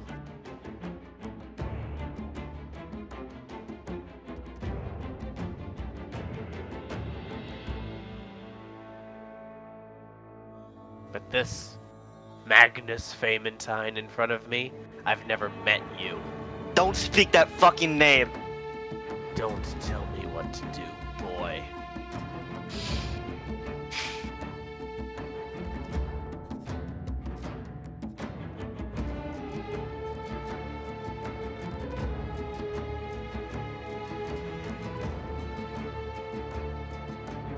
I chose you for this team because for a time you saw yourself as capable of being a hero. But with all this power and everything hanging in the balance, following your whims. You said it yourself, you only signed up to get out of a wedding, right? Well, all the misfits that you gathered up are dead, and one of them is part of the fucking serving for Draevok now. And if we're counting Reuben, well, that's only two. Only one. Only one.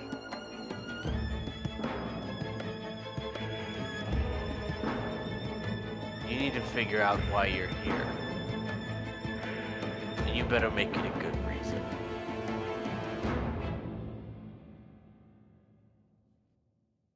I got a question. Before you're able to say that, the vision before you vanishes. It doesn't prevent you from thinking it to yourself, but as you are even beginning to form the thoughts, you find yourself back in Miss Dottie's living room, sitting across from Eterna. And Eterna, you and he would both notice that he's no longer on fire. But I wasn't on fire because I'm inside. No. Well, you never said that. Well, I just assumed. Okay. Sorry. Well, you see that, like, from where Poyo had spaced out, he's back, but it seems like not all of him.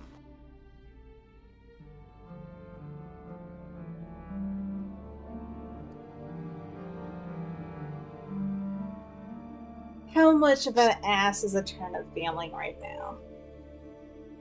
Personally, I think she's an ass always. I mean, she's been lectured a couple of times about trying to be nice to the party. Oh, no. Okay. How mean is she going to be to Poyo? I thought she fucking hates Poyo, right, Eden? She's like... You're good on your own, but like once you have anyone else with you, you're awful. So it's like That's a solo fair act. description, actually.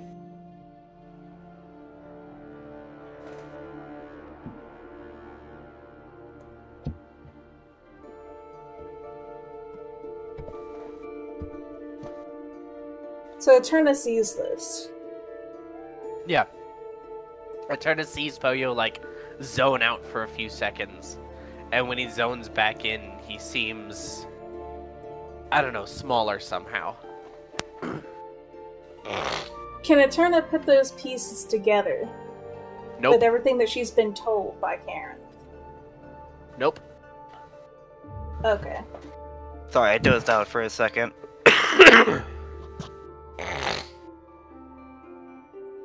Poyo says in character.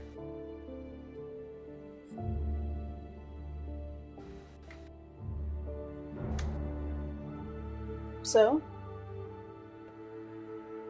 Why are you here? You said to help your friends. Who's your friends?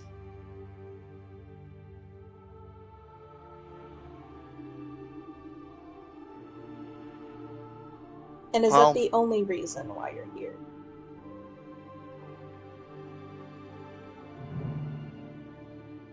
Well, everything you do seems to be nothing but business.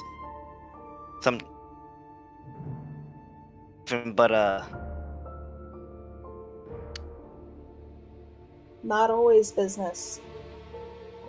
I tried to be friends with you. I tried to make y'all a family. And you refused. That's why I showed you every memory that I had.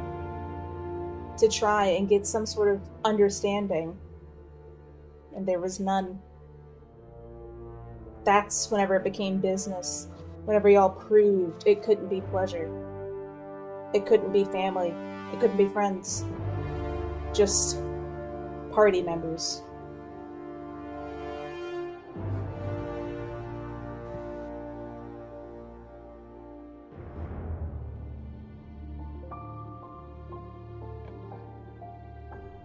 And that's where I went wrong then.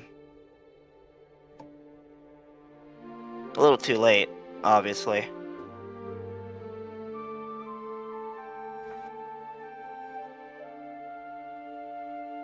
I don't know about that.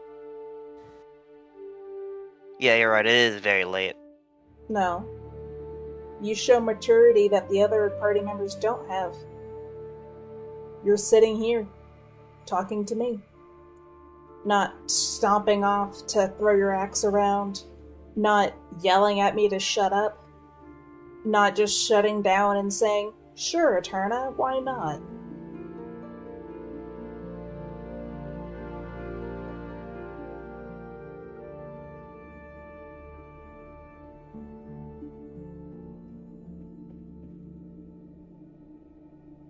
I don't know if it's too late.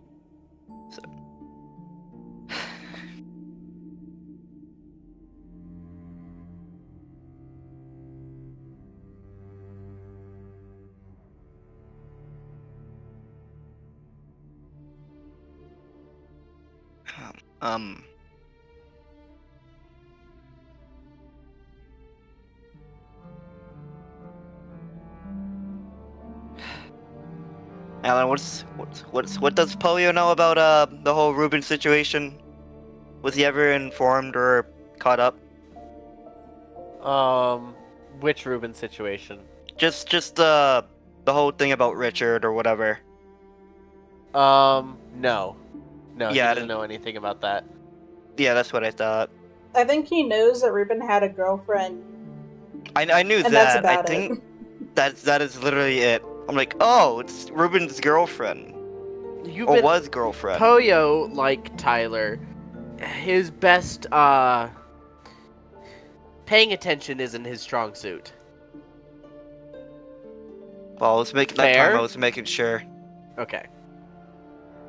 That wasn't Tyler saying, I don't remember. No, I'm not saying that at all. What I'm saying is Poyo's only heard, like, the snippets, that that he would have overheard between Dottie and Reuben and between Dottie and Eterna. I'm trying not to meta game or whatever. Yeah, I'd say it's fair to say that Poyo doesn't really understand like the drama that Reuben has with his hometown. Poyo literally showed up because he was fucking bored. I mean, yeah. Yeah.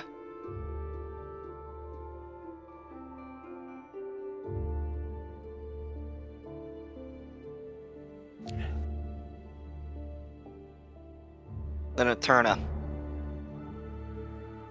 What you said earlier.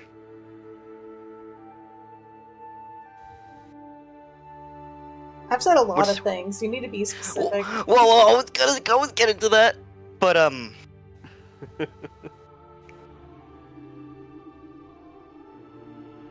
you're probably gonna say no, but what's the deal with Reuben?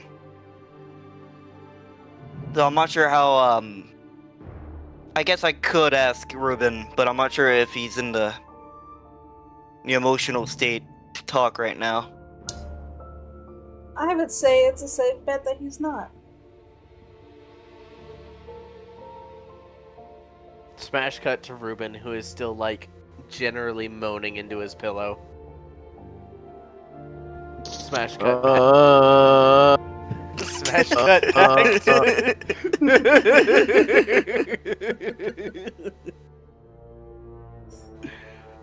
smash cut back to Eterna and Poyo. Tell me, how can I help him?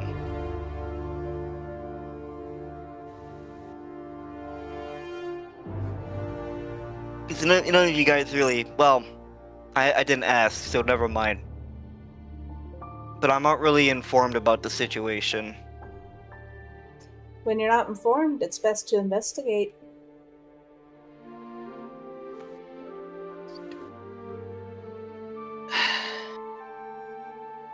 If I had to say he's interviewing a witness.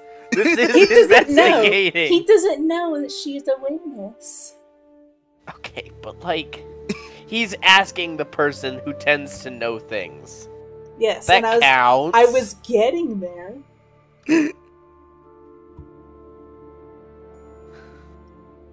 Start an investigation. Eterna's being a pompous ass. Eterna has been too long. How many people has she investigated, Alan? How many days has she been in the library getting information? How many days has she been in the library getting information? Both. Pompous ass. There's a reason she has a +8 to history, dog. This is why I have +0. So, as I was saying, if you don't know something, it's best to investigate. Knowledge for the knowledgeable. But, from what I know,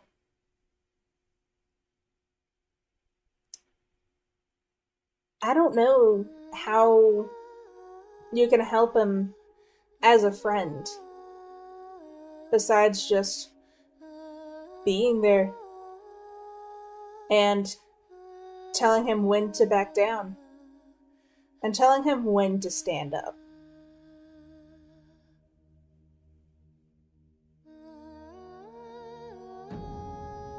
And what if that's not enough? Then that's its own fault. As a friend, you can't make his decisions for him. You can just try to advise him and support whichever decision he ends up making.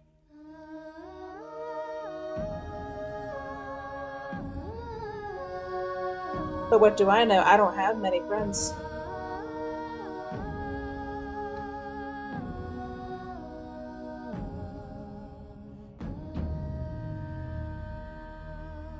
All of my friends have left me one way or another.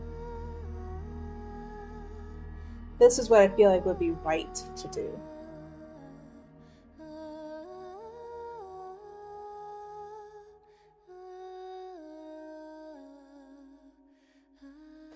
So just be there for him? Pretty much. Just be there for him. He is dealing with a complicated situation. But I'll share my secrets, but not others. Just like, I'm not gonna share this Reese's. Yeah. Yeah, I respect that, Eterna.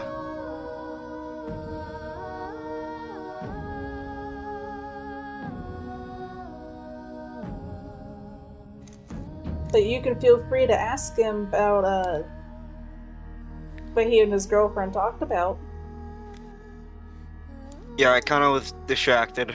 I'd advise against it, but you can do whatever you wish. Yeah, I'll wait a bit. I'll stay with him. Whenever you ask him, brace for a punch. Or his axe. I think I've been tell him beaten I up told by... you this. I won't. But I'm pretty used to party members beating me up.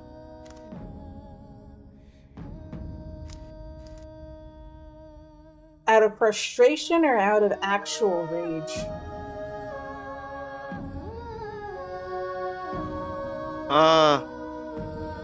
Remember that Dark Orc guy?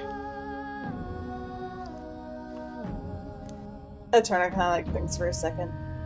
Oh, Thaliard, the betrayer. Yes. Then both, yes.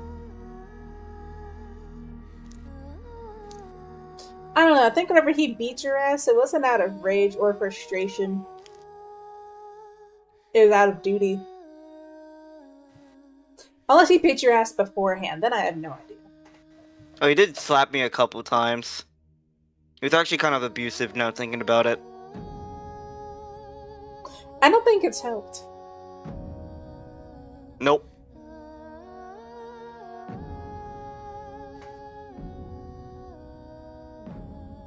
But yeah. I stood up. Thanks, Eterna. Yep, Eterna kind of sits there in the chair and finishes up her apple pie. Yep. Around this time, Professor Atmos and Dottie kind of step back into the room. So, Sweets how much is, did y'all hear? Sweets is not as easy to put to bed as one might think. Really? For you, Atmos? He tried to sleepwalk. What did he try to do? Let's, well, I have some, other cleaning I need to do. Get rooms ready for everyone else here. Eterna raises an eyebrow. God damn it. It was directed at me. I'm sure you can guess from there. Y'all needing, separate rooms, or...? I won't need a room at all. Are you just gonna go sleep on a rock outside again? Might as well. Or are you gonna I go know back everything to about them. I suppose. Or are you gonna go back to check on, Alwyn? That's a good plan, actually. I might do that.